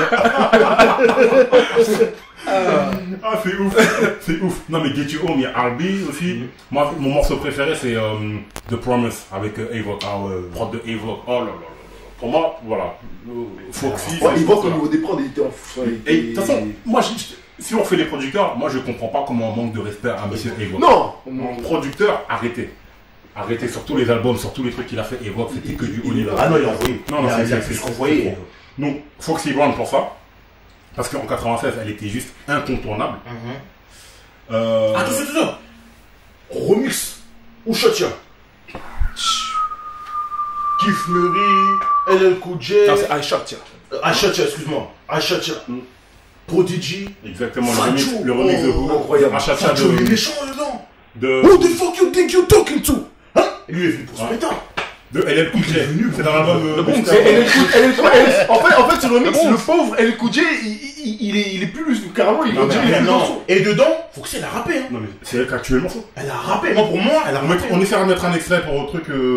En fait, YouTube ne nous permet pas. Non, on envoie le Malheureusement, titre, on on va va vérifier. vérifier. On essaiera de mettre un extrait. On envoie le Allez, titre, on envoie le lien du clip. On vous mettra Franchement, ça, Fadjo. vous verrez le son. Fadjo, Il est venu pour se péter, il était venu pour dès un que j'ai entendu Fadjo, j'ai dit c'est lui. Mais dès que j'ai entendu Foxy, j'ai dit non, c'est mort. Vous avez oublié Prodigy. Sachant qu'il y a Prodigy dedans. Et même Kif Ouais, Murray. ouais, c'est vrai. Kif Murray, il rentre bien. Vous avez oublié Prodigy. Ouais, c'est vrai. Les gars, qu'est-ce Tu peux que juste ça aider. mais- Et ça, Jay-Z le reprend. Ouais, mais à l'époque, c'est pas l'époque où Prodigy, il était le. Attention, à l'époque, Festa. à l'époque, il était en avant. Ce que Prodigy, Evoque, il c'est plus fort. dit en fait dans son texte, Jay-Z le reprend dans The Evil. Ouais, Il le reprend dans le refrain de The Evil. Là, comme ça, là, je vois pas. Mais il y a pas d'autre comme album. Donc, on a dit Foxy Brown. Moi, je dis Lost Boys. Lost Boys. Ah, vous y avez pas pensé celui-là, les gars.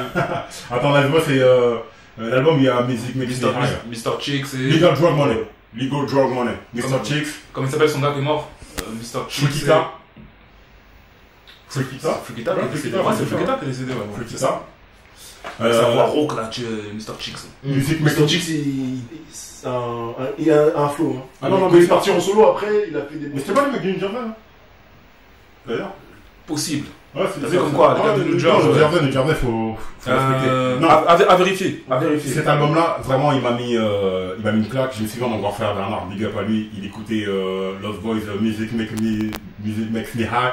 Et à chaque fois à la maison, on mettait ça, il avait son gros poste et tout. Alors, franchement, ça m'a rappelle trop de souvenirs. Trop de beaux souvenirs. Et j'avais vraiment kiffé cet album que j'ai réécouté. Un album que j'ai bien kiffé aussi, c'est Top 3.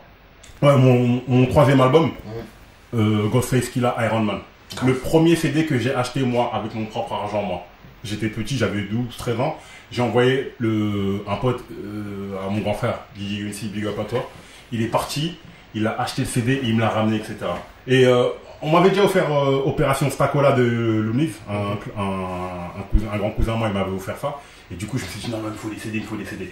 Et Iron Man. Et je te dis, quand j'ai reçu le CD, j'ai vu les claques, j'ai vu le truc et tout, j'étais fasciné. Et j'ai écouté, et Iron Man, forcément, le morceau, pour moi, mon morceau phare. Hein. Il y a Daytona 500, j'aimais bien, mais sinon, c'est Voilà, Galesio. Voilà, avec Mary J. avec Mary J. Blige, le clip, avec le piano. Un gars qui n'a jamais joué du piano, qui joue du piano dans le ghetto. Quand Jim Jones, après, il a repris ça dans Purple City. Mais tu nous auras pas, Jim Jones. On sait d'où vient la On référence. sait que c'est Ghostface qui a fait ça. Il joue avec les phalanges. Toujours, Jim Jones, il a fait trop rire. Il a fait trop rire.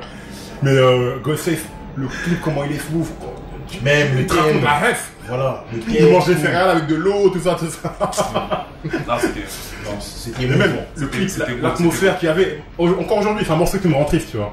Ça te rappelle des souvenirs passés, etc. Donc, du coup, il y avait. Ça, c'était mon top 3.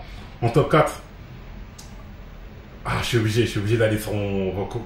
Vous me savez, moi, R&B, tout ça. Gene Wine de Bachelor. Tiens.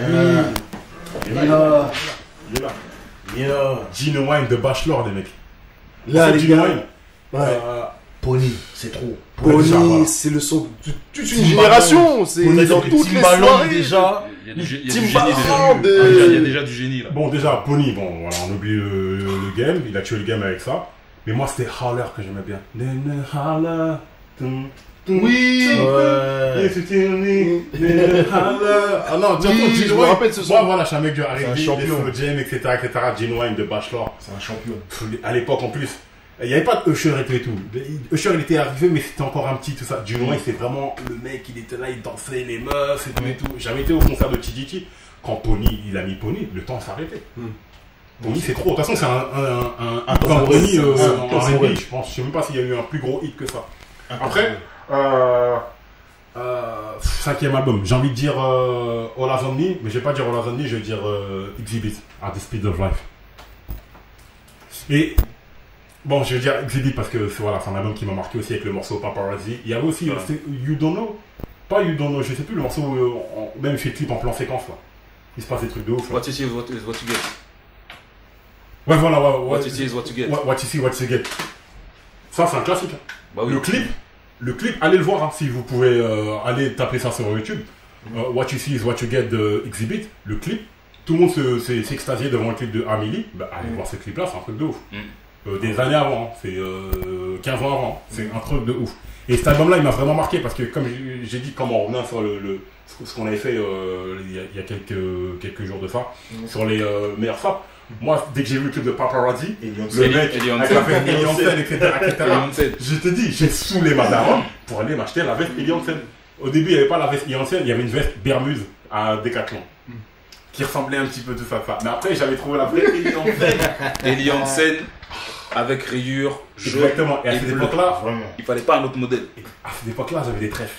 J'étais petit, un petit du quartier, du quartier qui se prenait pour un carré, qui avait des tresses et tout, mais le Wu-Tang, il avait bousillé notre life, notre vie, tous ces trucs-là. Et en mention spéciale, je mettrais Rafkaf, l'album de Rafkaf qui s'appelle... attends, j'ai oublié le nom.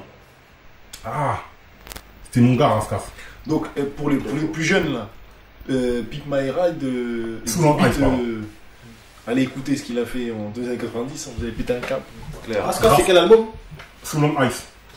Et Rafkaf, il rappe. Ça rappe. Il s'est rappé. C'est un mec de LA, mais il rappe comme un New Yorkais. Il s'est rappé. Ça rappe. Il y avait son morceau produit par Premier là. Moi je sais plus. Mais moi j'ai kiffé Rafkaf dans l'apparition qu'il a fait dans Caltroy. Oui. L'album collaboratif entre Black Milk et Bishop Lemon. J'avais kiffé. Il avait fait un son, il a rappé. J'ai dit, oh mais lui. Oh oui? Ah bon? La West Coast il rappe comme ça. Ah non, ça rappe. Bah écoute, Corrupt. Non, Corrupt, c'est le plus impressionnant. Pour moi, de LS, c'est le plus impressionnant. Le plus fort, c'est Snoop. Après, t'as Kendrick. Mais le plus impressionnant pour moi, ça reste Corrupt. Dans les mecs qui rappent comme des New Yorkais. Corrupt, c'est un mec de Philly. C'est ça. Bah voilà. C'est parce que c'est un mec de Philly très brutal. Et attention. Corrupt. Mec de Philly, mais surtout. Vous voyez comment ça manque de respect à Ice Cube, tout ça. Non, mais c'est un mec de Philly. Non, Cube, ça rappe. Mais ça rappe. C'est pas pareil. Mais Corrupt, attention, attends. Moi, dans la West, si on doit faire un top 5. Juste pour dire sur Corrupt. C'était le mec de Foxy Brown. Ouais. À l'époque où elle pétait tout là. Ah sérieux, je savais pas. C'était le gars de Foxy. Mais Lexa, il a toujours ce genre de ragot, lui. Il trouve toujours ce genre d'infos. Qui est sur tout ça. Imagine des freestyles sous l'oreiller, comment ça fait. T'imagines une embrouille entre Rock et Foxy Brown. Une embrouille. C'est une battle. Vous avez envoyé des top 5, vous avez mis une mention spéciale. Un 6ème, on va dire un Joker. Ouais. Moi j'ai pas mis. Bon, allez, Joker. Moi, Joker, El Taskelta Nocturnal. Oui, c'est trop sérieux. El Taskelta Nocturnal. Là, on l'a pas ici. Mais El Taskelta Nocturnal, c'est l'album underground de l'année 96. Et c'est un album, moi, on m'a toujours dit écoute cet album. J'étais là, j'ai allé à reculons. J'y suis allé, j'ai compris. C'est du sérieux. Et il faut vous dire que les mecs, ils étaient en indé, c'est-à-dire underground. Mais ils faisaient des gros plateaux à l'époque. Ils allaient sur les Arsenio shows, parce qu'il y avait des écrans où tu pouvais aller. Ah oui. Arsenio faisait le boulot aussi. Vraiment. De ce côté-là. Les Sean Price et Rock, ils étaient. Sean Price, Rest in Peace, El Taskelta, c'était très, c'était chaud, bouillant. Tu voulais du flow. Justement, encore une fois, on parlait le flow style jamaïcain. Ouais. C'était tout le bootcamp click. C'était tout le bootcamp. Le bootcamp, il te régalait au niveau du flow. C'était incroyable. El Taskelta, les OG. Vous avez des albums. Déjà à la base, t'as Black Moon. Quand t'écoutes Buckshot, la façon dont il pose. Buckshot, la trilogie de Buckshot avec Nine Wonder. Le Formula. Allez, écoutez ça, les gars. Ok, donc c'est ça, c'est ça. Terrible. Dans ce spécial, El Taskelta ou OGC, pareil que le Boule Arnaud. Ouais, ce serait là-bas forcément. Ok. Bon, après, il y a plein d'albums qu'on a pas moi, si je peux rajouter un Joker, une spéciale pour Case Murray, Enigma. Ouais, qui se très grand album, effectivement. Franchement, là, niveau prod et même niveau flow, niveau écriture. Sachant que je sais que les gens ils vont nous tirer dessus, avec des balles à tête creuse. Mais Jay-Z, Reasonable Top, c'est sérieux. Mais pas en 96. Après, 96, il y a trop Mais c'est très sérieux. 96, vraiment. C'est rétroactivement, on va dire. Est-ce qu'il voit la table qui est devant nous là? Je pense pas que là où. C'est compliqué. Si on se met à compter, comme je disais tout à l'heure, il y a plus de 2 albums par mois. Donc c'est tu peux pas sur une année, c'est compliqué. On pouvait pas. Il y a le premier surtout The à Roots l'époque. aussi. À l'époque, il n'y avait pas internet, hein. C'est-à-dire que pour avoir un CD, fallait l'acheter, ou fallait même pas encore les graveurs. Pour l'avoir, c'était vraiment compliqué. C'était cassette. Il fallait copier les C'était cassettes.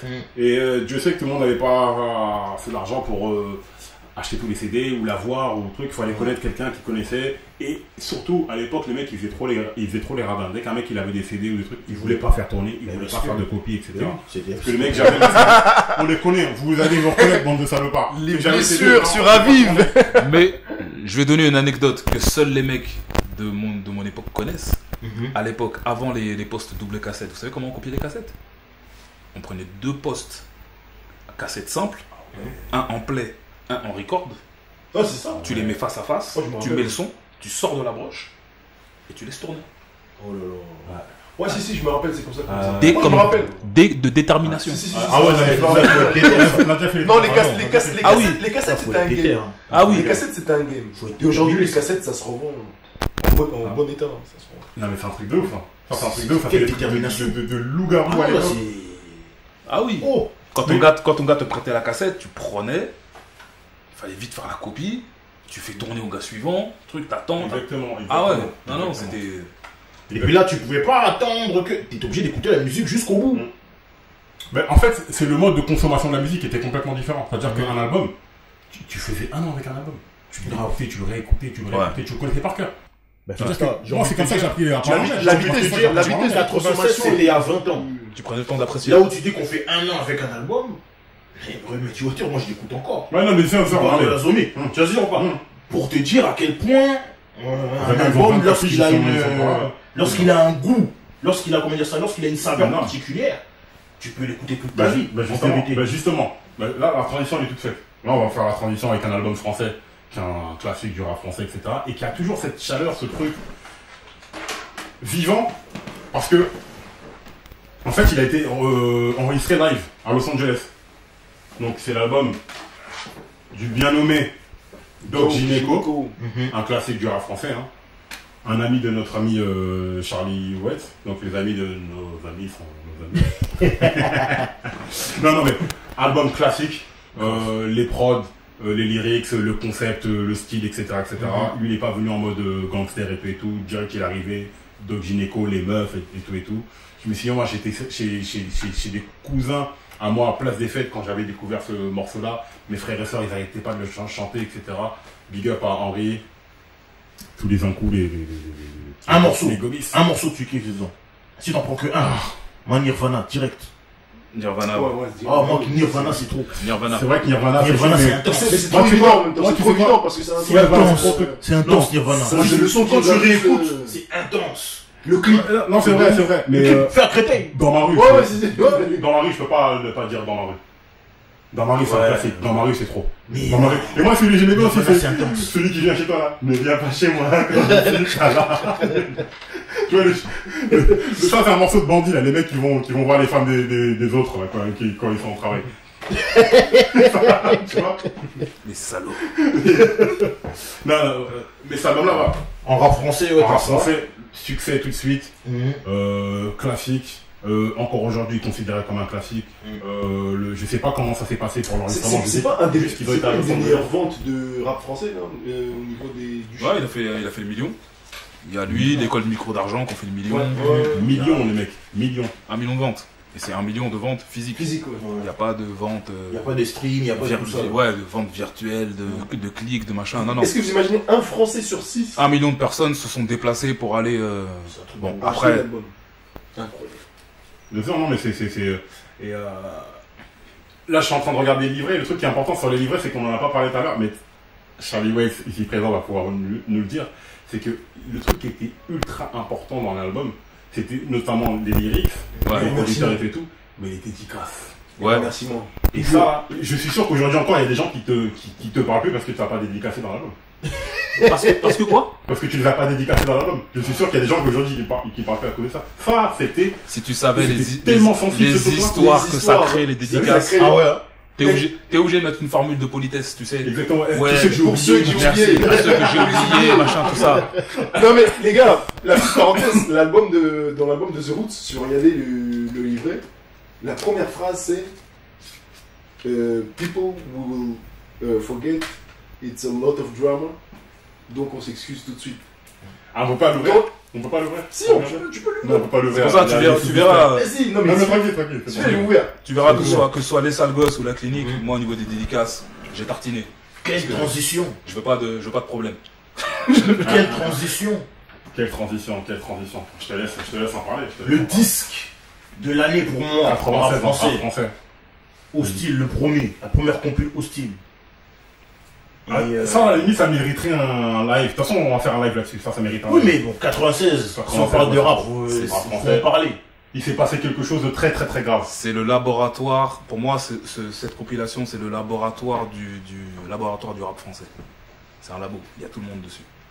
Après, t'as ceux qui ont moins pété, qui ont pété, mais ça, c'est le labo. Parce que là-dessus, t'as les mecs qui ont fait connaître d'autres mecs, qui ont fait des compiles où il y avait d'autres mecs, où il y avait d'autres. Et voilà. Hostile hip hop. Non, mais tu vois quand dans Ocean's 11, là, le mec, Ouais. celui qui est dans la bande, le vieux italien, il dit Ouais. ouais, il y a un code entre les mecs qui ont serré la main de Sinatra. Mais moi, je pense qu'il y a un code entre les mecs qui étaient sur la compil Hostile. Je pense aussi, hein, moi je pense aussi. Moi, je pense que Charlie West, là, dès qu'il croise les deux autres, ça doit faire un check bizarre. Un check qui fait un 9 et un 6. Il y a des... Non, parce qu'en plus, on s'est croisés peut-être une fois ou deux seulement comme ça avec C'est ça. Mais si tu veux, cette compilation, putain, je sais pas comment vous expliquer. Mais t'es là pour ça. C'est une... Paye. Non mais ça... On me fine. Non, mais En ça- fait, il y a pas mal de mecs dont on entendait parler quand on était sur des petits concerts qu'on faisait les uns et les autres dans les banlieues, les petits plateaux, les trucs de MJC, tout ça et compagnie. Je pense que les seuls qui soient pas dessus, je sais même plus. Est-ce que les deux balles sont dessus? Je me souviens pas. Ils sont là. Ils sont là, donc voilà. Si, si, si. Ouais, ben quoi, tous ces mecs-là, c'est des mecs qu'on croisait quand on faisait un concert là, concert à Bagneux, concert dans le 77, machin.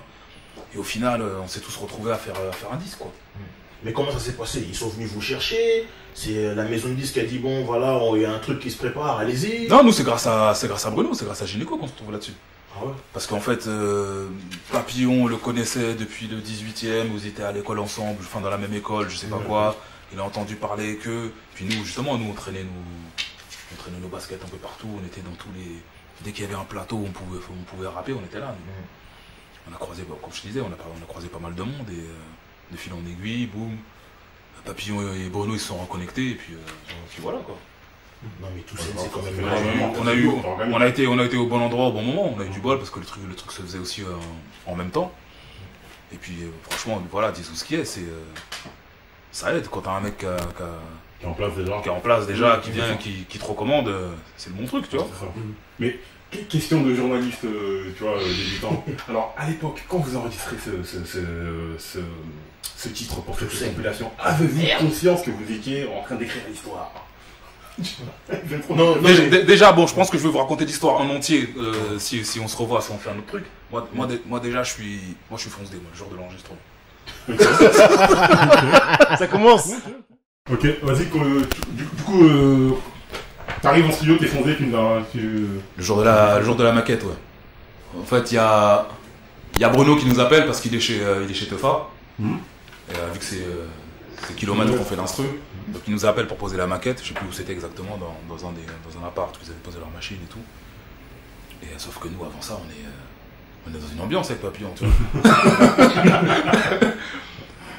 Et moi déjà qui supportais pas, j'ai jamais supporté l'autre produit. Moi, c'était que l'herbe que je fumais, tu vois. Ok. On était au shit, on avait roulé, machin, tout ça. Et je suis cuit. Mais cuit du genre, le Renault il flotte. Entre le moment où tu me parles et le moment où l'information arrive à mon cerveau, il s'est passé peut-être 1 minute 30. Ok. Tu vois. Ce qui fait qu'arrivé dans la cabine, il me parle et il se passe pas grand chose. Tu vois. Il me dit il veut pas rapper, En fait, il le sait même pas, ça. Il va découvrir en regardant ce podcast. Il a jamais eu l'info, Bruno. Parce que ce jour-là, moi, je suis pas là. Il n'y a que le corps qui est là, mais mon cerveau, il est... Ah ouais, truc de ouf. Mais du coup, vous avez lancé ce morceau ce jour-là ou pas? Non, le studio, on l'a enregistré à plus 30. C'est Ok. Métro Botzaris, Ouais. si mon souvenir c'est exact. Et toi, encore une fois, t'as vu, c'est voilà, une grosse chance. T'es sur une compilation. Je crois que c'est la première fois qu'on rentre en studio. Et on se retrouve à plus 30. Toi, t'es là, t'as les yeux qui brillent, t'es dans un gros studio, c'est un truc pro. En plus, t'as tous les anciens qui sont là. Je me rappelle, il y avait Stomy, il y a pas mal de gars du secteur A qui sont là. Et, impressionnant, quoi. Moi, j'avais quoi? J'avais 17 piges, j'avais pas. Ouais, vous étiez là, vous étiez les petits de l'équipe, vas-y, j'ai des filles à moi, vas-y, mets-les sur une compil vite fait, tout ça. Et oui. Parce qu'à la base, c'était pas pour lui. Donc, je veux pas poser là-dessus. Il a posé dessus.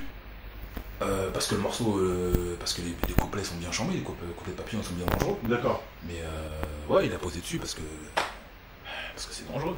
T'as envie de poser dessus? Non? Non mais exactement, non mais je me dis peut-être à la base le morceau était pour lui et il s'est dit vas-y je vais mettre des gars à moi. Non en fait c'est vous qui devez poser. Il a vu que le morceau était blanc, il a dit vas-y laisse-moi mettre un petit 12 là-dessus. C'est dans ce sens-là que ça s'est passé. Ok. Voilà. C'est comme ça, c'est cool. Quand tu vois un truc qui est bon, Exactement. laisse-moi goûter un petit plus là. Exactement. J'ai un plat qui Je mets mon grain de sel là-dedans. Mais il a eu raison, parce que jusqu'aujourd'hui, les gens nous disent que ce couplet-là, c'est le meilleur couplet de Doc Gynéco. Et pour moi, c'est vrai. Non mais C'est les sales gosses, c'est la gouache. non, franchement, petit morceau de classique. Franchement, merci pour cette anecdote. C'est vraiment enrichissant, tu vois. Une parole véritable, vous voyez. De la parole véritable avec les vrais protagonistes véritables. De l'époque. Pas une copie. Même les yeux sont vrais. Vous croyez que c'est des faux, c'est des vrais. Camère comme Boom Song, yeux verts, c'est pas des contacts. Ah ouais, c'est vrai comme Boom Song. Ouais, Boom Song aussi. On a dû prendre pour Boom Song plusieurs fois. Non. On s'est jamais fait non, Boom Song. Non. Mais Boom Song et moi, on s'est vu. On s'est reconnus. Il a su, il a dit, toi tu es. Oui. Non, un truc de ouf. Les gars de l'ouest du pays. Non, parce que c'est une ethnie spéciale qui est. Oui, c'est comme je dis souvent, c'est ici qu'on prend la tête. Oui, quand on était jeune, tu vois. Ah, t'as les yeux verts, les yeux bleus, ça change de couleur, c'est bizarre. Allez au pays, vous allez à l'ouest là-bas, versé. Ouais, on est plein comme ça, ouais. Ok. On est bantou, on est un peu mélangé Peul aussi un peu. Non, mais c'est fini. Dans le club, c'est terminé. Je mets juste dans les lunettes. Oh! C'est bon, tout le monde voit. Mais qui met des lunettes de soleil dans un club? Ah, il y a du monde, hein. Il y a du monde. Il y en a. Aujourd'hui, en tout cas, il y en a. Aujourd'hui, Moi même, mes cousins, ils vendaient des tours Eiffel. Mes cousins, ils arrivaient en truc avec des Versace, des fausses. Ils doivent beaucoup se cogner sur les poteaux. Ah, les lunettes de soleil dans à les l'époque. boîtes. Non, mais à l'époque, c'était. non, c'est parce que ça fait longtemps qu'on j'ai s'est déjà parti fait, en boîte, mais même la dernière fois j'y étais, franchement, c'était. Lunettes de soleil dans la boîte. Ouais, Ok. Ah, c'est pour le. Ah, ça fait. Les mecs vilains, après, il faut trouver un moyen. Donc, rap français, en 96, qu'est-ce qu'il y a d'autre de vraiment notable? Parce qu'il y a, bon, Doc Gynéco, première consultation et Hostile. La Clica, non? J'avais pris des notes, il y a la Clica qui sort. J'ai pris mes notes, Ah, c'est. La Clica, l'album est excellent. Je me souviens que c'était un bête d'album. Dédicace à l'ortie. Daddy Lorty. Grand monsieur. Très grand monsieur. Du cop à lui. Grand père, évidemment. Attends. Non, c'est 95, hein, la Clica. Attends, laisse-moi checker cette histoire-là. Non, la Clica, c'est 95. Ok. Excuse-moi, c'est 95. Ok. Rap français, attends. J'essaie de. Ah, là, c'est pas cette année-là. Est-ce qu'il n'y a pas. Il y a pas. Attends. Expression directe, guet-apens. Moi, c'est la maison, je suis obligé de tenter. Guet-apens. C'est vrai. Guet-apens. Oh, guet-apens. Bon, j'ai pas le CD, moi, je sais pas comme vous. C'est des problèmes. Mais guet-apens. Guet-apens avec la première apparition, l'une des premières apparitions de Rof. Et Guet-apens. Tu sais que Guet-apens. Le CIN, On leur passe le bonjour à Les Express vrais Express. les frérots. Ils vous savent savez. c'est quoi Guet-apens, moi, les gens qui m'ont parlé de Guet-apens, c'est les gens qui faisaient des arrachages de sacs, des Non, c'est trucs. du rap de Kaira, Ah c'est du non, rap de Voice. c'est pas du rap. On était en tournée avec eux justement sur Sachons dire non. Pour ça, je leur passe le bonjour. Et ouais, putain, non, ils sont bons. Ils sont bons. C'est mon délire, tu vois ce que je veux dire. Non, C'est ça, le mec de- excellent délire. Sachant qu'évidemment, le plus ouf, c'est Kurtra. Kurtra, je crois que Kurtra, il lui fallait une équipe de surveillance rien que pour lui. Tu vois, il fallait quelqu'un pour le surveiller lui sur toute la tournée parce que c'était, non, le gars est speed. Mais franchement, très bonne ambiance. Que ce soit le Tintin, Kurtra, Woody, non, tout le monde est cool. C'est des bons types, des bons souvenirs. Il y a 2 balles de leg, 3 fois plus efficaces. Bah, de toute façon, Aussi. de balles aussi, on se connaît depuis l'époque du lycée, je crois, un truc comme ça. Ah ouais, carrément. Ouais, non, on s'est croisés dans des bus, Ah ouais, ok. midi, machin. Oui, non, les jumeaux, on se connaît depuis longtemps. Big up à eux. On a Original MC sur une mission. Ideal J. Idalgi, Avec Mehdi, DJ Mehdi, Teddy Corona et Grey James. bah, la qualité, hein, de toute façon. Parce que. Non mais. 96. T'es pas un voleur de CD. Tu veux acheter tout, tu veux écouter de la musique. Comment tu fais? C'est compliqué. Parce que regarde, West Side Connection, on en a pas parlé, mais West Side Connection. Cette connection. Bah, en fait, j'hésitais en fait dans mon bonus. J'hésitais entre Case Murray Enigma et West Side. J'hésitais entre les deux. Parce que West Side Connection, franchement, en termes d'album West Coast, c'est un des top 10. Hein. C'est dans le top 10. Mais tu sais qu'on a parlé rap. Mais R&B aussi, c'est sérieux, 96. R&B qui attend. Moi j'en ai fait 3 mois en R&B. Vas-y. Moi j'ai déjà dit Gene Wayne de Gene Wayne The Bachelor. Tu nous as donné Blackstreet hors caméra. Il est là? Oh, Black Street. mais dis donc. Blackstreet, ouais, tu l'as en plus. Blackstreet, les amis. No Diggity. No Diggity. Entre I like Don't the way Leave you Me. work it. No Diggity. Non, c'est un album de ouf. Et t'as aussi. Attention, c'est Blackstreet featuring Teddy Riley. Ah ouais, hein? Toujours Teddy Riley, il était à part. Ah ouais. Toujours. Parce que lui, Teddy Riley, ses gars, ils sont gros. Blackstreet, c'est un groupe qui est déjà. Ouais. Mais quand ils ont fait la nouvelle version de Blackstreet, Teddy Riley s'est rajouté et c'est Blackstreet featuring et Teddy Riley, tu vois. Ouais. J'ai toujours trouvé ça marrant, mais. Moi, 3ème, après j'arrête. Alia. Alia, One in a Million. Et ces 3 albums R&B, ils sont très puissants. Ça veut dire que en 96, ils ont cartonné. Il n'y a pas un album sorti en 96 qui n'a pas cartonné en 96 qui est plus puissant que ça. Ouh, attention, moi j'ai dit En 96? Oui. Attention, en Attention. 96. Il a Google là. Oui, attention. Que dit Google? 96. Non, en 96. En R&B. Attention. Non, j'ai parlé des albums sortis en 96 Ouais. qui n'ont pas été top en 96. Il n'y en a pas un qui fait le poids face à ça. Que ce soit du rap ou du R&B ou du futur. C'est chaud. Tu vois? C'est chaud. Ah bah, Reasonable Doubt aussi. Est-ce que en 96 ça fait le poids face à Blackstreet? Non. En 96? Non. Mention spéciale pour Timbaland, du coup, qui te balance un Gene Wayne et un Alia dans ta face comme ça. Leur équipe là, c'est 96. Mais non, en 96, il y a Tony Braxton avec Secrets. Ouais. Il y a quoi dans ça? Il y a des classiques, hein. Il y a Come Over, Only Make Me High, There's No Without You. Non, mais est-ce que vous vous rendez compte? Non, Tony Braxton. En fait, tout ça là, c'est une année. Dans la même année. C'est même pas une année, c'est dans la même année et il y en a qui manquent. Ah, mais c'est trop. Donc, t'as dit Blackstreet, il y a aussi Maxwell qui sort quoi? C'est une compile? Ouais, c'est une compile de Maxwell. Non, Il y a en Alia. R&B, c'est ces trois. Non, il y a Babyface. The Day. Parce que là, The Babyface, The Day. là, nous, on est sur une liste et un top de choses qu'on aime. Après, moi, je sais que quand Moi, j'ai Babyface, moi, fait mes devoirs, il y avait du Master P. Ouais, Oui, exactement. Ice Cream Man. Voilà, il y avait tous Ice ces Cream mecs-là Man qui sont en sortis 96 aussi. aussi. Donc, T'as Ice Cream Man, un masterpiece Attention, très il y a important. aussi un album que moi, perso, j'ai kiffé et que c'est l'un de mes meilleurs albums R&B de 96. Donell Jones. Monsieur Donell Jones. Donald Jones, ouais. My Heart. Oula. Super lourd. Avec In The Hood. je connais pas trop Donald Jones. Je connais pas trop. Avec In The Hood. Avec ses Et la paire de... et la Players Version. In The Hood, il a pris le sample de Roger Dart. Le Computer Love. C'est This goes out to all my players in the hood. Up till no good. Non, mais enfin. Donc Donny Jones, il est très fort. Hein. Dans les jeux, c'est du lourd. Très très fort. I want you to know. Il y a celle-là, il y a. Natural Thing. Mais c'est pas, pour moi, c'est pas plus fort que les trois que j'ai. Non, c'est sûr, mais R&B, je suis obligé. Il y a un événement. Attends. Important. Attends. Vas-y.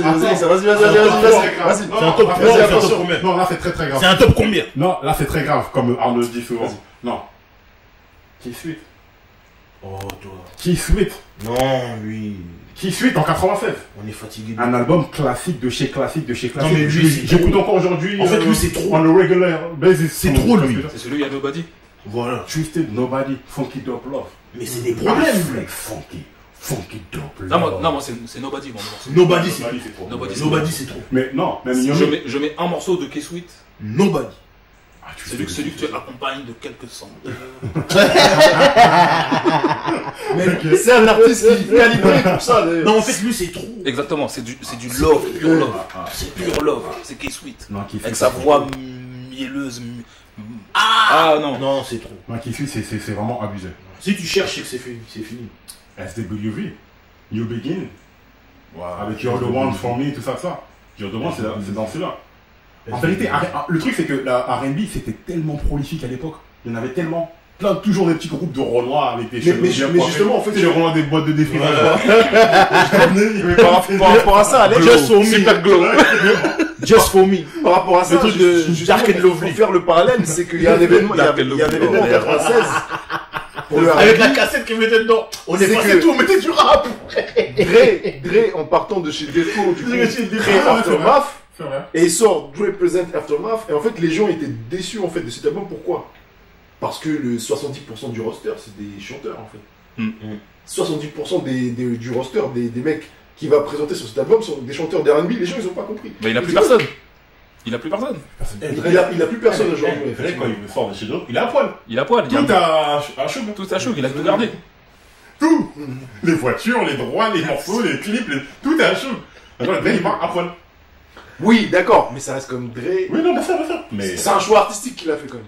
Et non. Même l'histoire en fait de Dre là quand il quitte là, moi je trouve que c'est, comment dire ça, je dirais pas dégueulasse, mais je trouve ça non gratifiant. Le fait que en 96 il fait ça, l'année d'après il produit The Firm avec Trackmaster aussi, qui fait disque d'or. Mais comme en fait ça n'a pas atteint le niveau d'estime que lui il voulait parce qu'il avait des sous qu'il devait rembourser, ben pour lui c'est pas assez, donc il arrête, tu vois. Mais moi en fait là où je trouve que c'est pas cool, que ce soit pour The Firm comme pour lui, je trouve que c'est pas cool en vérité de, voilà. Je pense que même l'équipe elle s'est dissoute à cause de ça. Ah mais c'est parti en couille à partir du moment où... Dès que les chiffres n'ont pas été faits, voilà, dès que les chiffres n'ont pas été faits comme lui le voulait, ben voilà, il a dissous le truc. Comme il une cellule terroriste. Ah, mais lui, il part. Il se fait dissoudre par. Voilà. L'autre, il se fait tuer, c'est lui, il part. Ça y est, le level, genre. Mais après, parce que les mecs, ils sont mal gérés. Le truc des soins, c'était devenu un laisse tomber. T'es allé au label. Mais les mecs, même les dogs, ils disaient, je suis jamais parti dans les bureaux des soins sans mon gun. Et pourtant, les dogs, il était respecté. Parce que les dogs, sous ses airs de ah non, grand voyou. Lui, il plantait des gens. Il cognait des gens. Il plantait même. C'était un ancien marine, ça veut dire qu'il était vif sur ses appuis.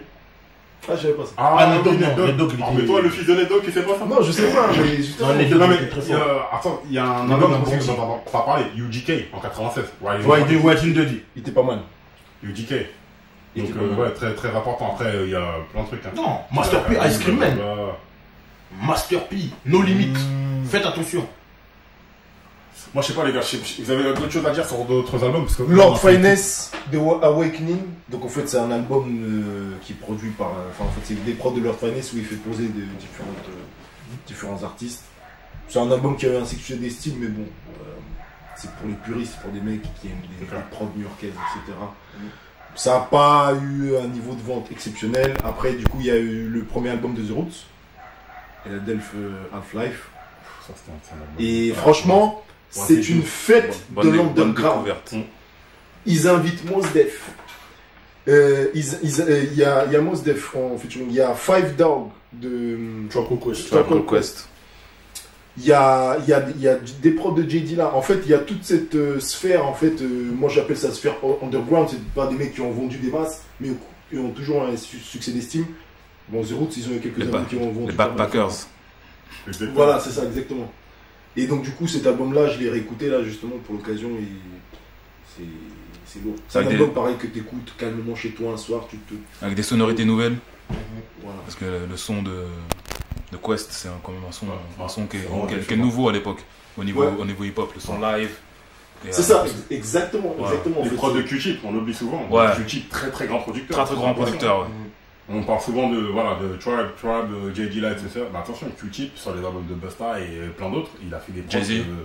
mémorables, ouais, bien sûr. Ouais. son solo de Q-Tip Amplified, c'est un chef-d'œuvre. Si vous avez pas écouté. Non, moi, 96, en CD, j'ai tout dit. Franchement, on a tout dit. Et Il y a un gars qui s'appelle Matt il fait Skills. du format. Matt Skills. Alors, Matt Skills, c'est un gars de la Virginie. Et c'est un mec. En fait, c'est un mec qui était attendu. C'est un mec qui était attendu. C'était en 96 pour la sortie de son album. Alors, pour ceux qui ne connaissent pas ce rappeur, c'est un grand ghostwriter. Donc, en fait, cet album n'a pas eu un succès commercial estimé comme il voulait. Donc, par la suite, le gars il s'est lancé dans le ghostwriting. Ouais. Et il a écrit pour plein de rappeurs. Alors, Il est DJ maintenant. Il est Ouais. DJ maintenant. Maintenant, Mais Skills, il est très connu. Il a écrit pour. Skills, il a changé de nom aujourd'hui, c'est Skills. Il a écrit Mais pour- franchement, si vous vous renseignez sur ce mec-là, il a ghostwrité pour là les gens. Je connais Matt Skills. Il y a tous ceux dont tous les artistes pour lesquels on sait qu'il a écrit et tous ceux qu'on ne sait pas. Ouais. Il a dû le faire pour trop de monde. C'est un truc de ouf, Skills. Je sais plus qui disait justement dans une des interviews qu'on a vues sur YouTube et tout, qui disait que vous seriez étonné et déçu en même temps Ouais. de voir combien de vos rappeurs préférés ont de ghostwriter en fait.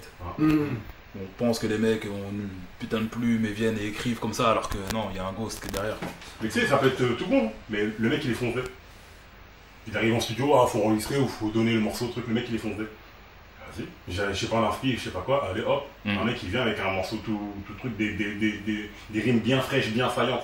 Allez, Exactement. tiens, prends ton billet, allez hop, j'y vais. Let's go. Et moi, les gens continuent, comme les ghost producteurs, etc., etc.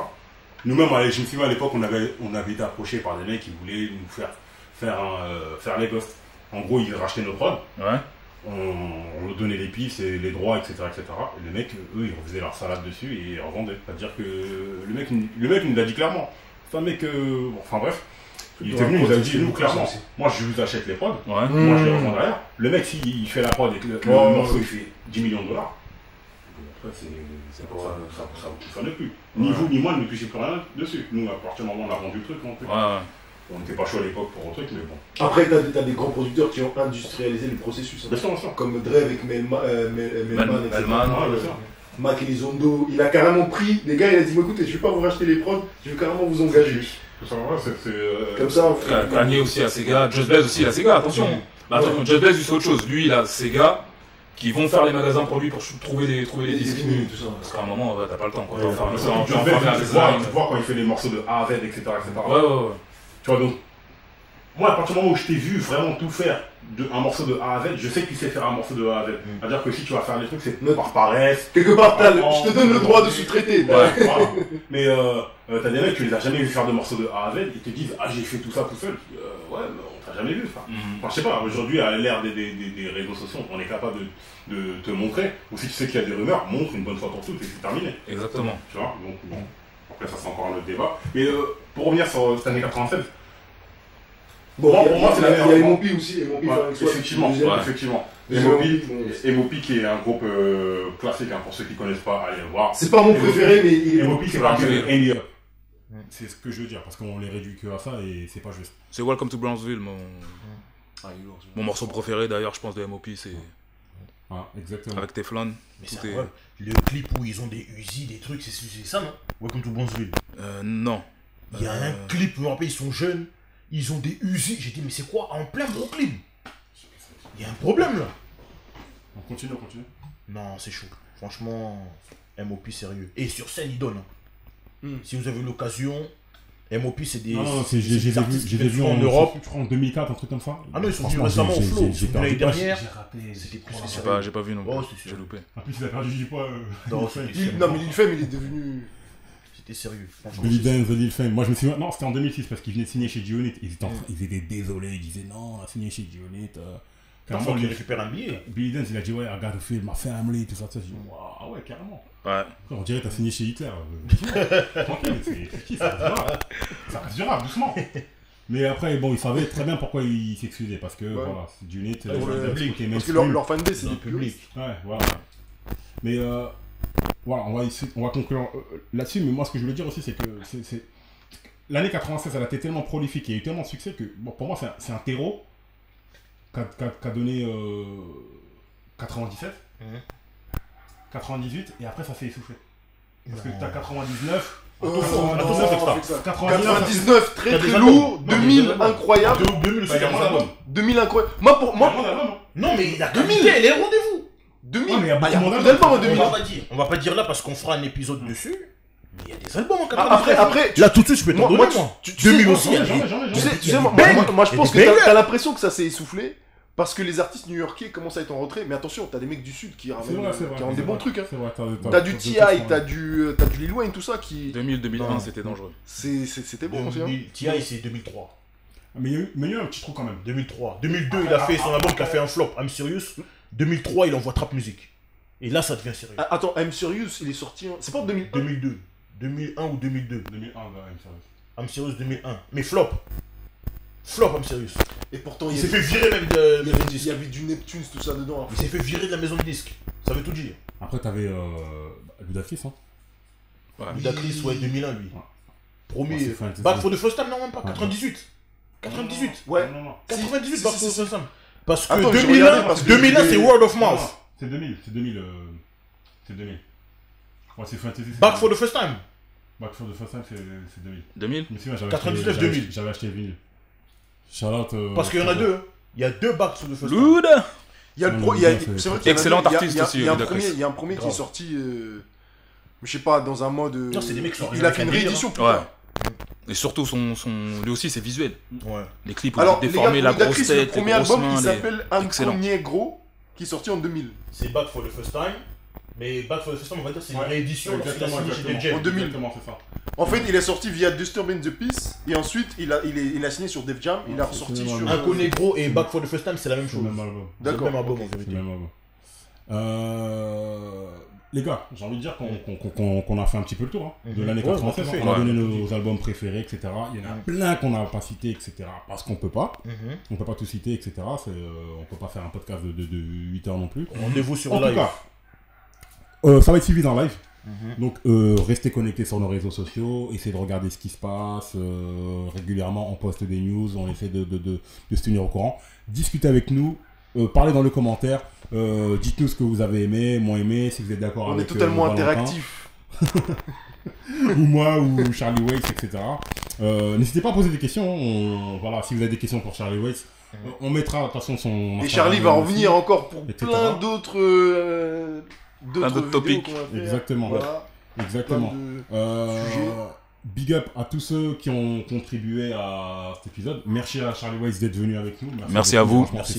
C'est super cool. De toute façon, on va réitérer l'expérience parce que bon, le frérot a de l'expérience, il s'y connaît plus que nous, etc. Et c'est un plaisir de discuter avec lui. C'est un plaisir de le recevoir et tout. Nous, partagez s'il vous plaît, partagez un maximum ce podcast. Abonnez-vous, c'est très important. Activez la petite cloche pour YouTube, voilà, pour qu'on puisse avancer, être référencé et pouvoir vous apporter toujours un contenu de meilleure qualité. N'oubliez pas d'aller visiter notre Utip et notre Tipeee si vous voulez nous donner un petit coup de main financièrement pour qu'on puisse acheter du matériel, etc., des caméras et tout. Vous savez que c'est compliqué. On est des petits jeunes qui débutent, hein, comme j'ai dit la dernière fois. Et voilà. Merci à tous pour avoir pris le temps de suivre ce podcast. On vous dit à bientôt et on vous passe la paix. Salut à vous. Ensemble. Peace.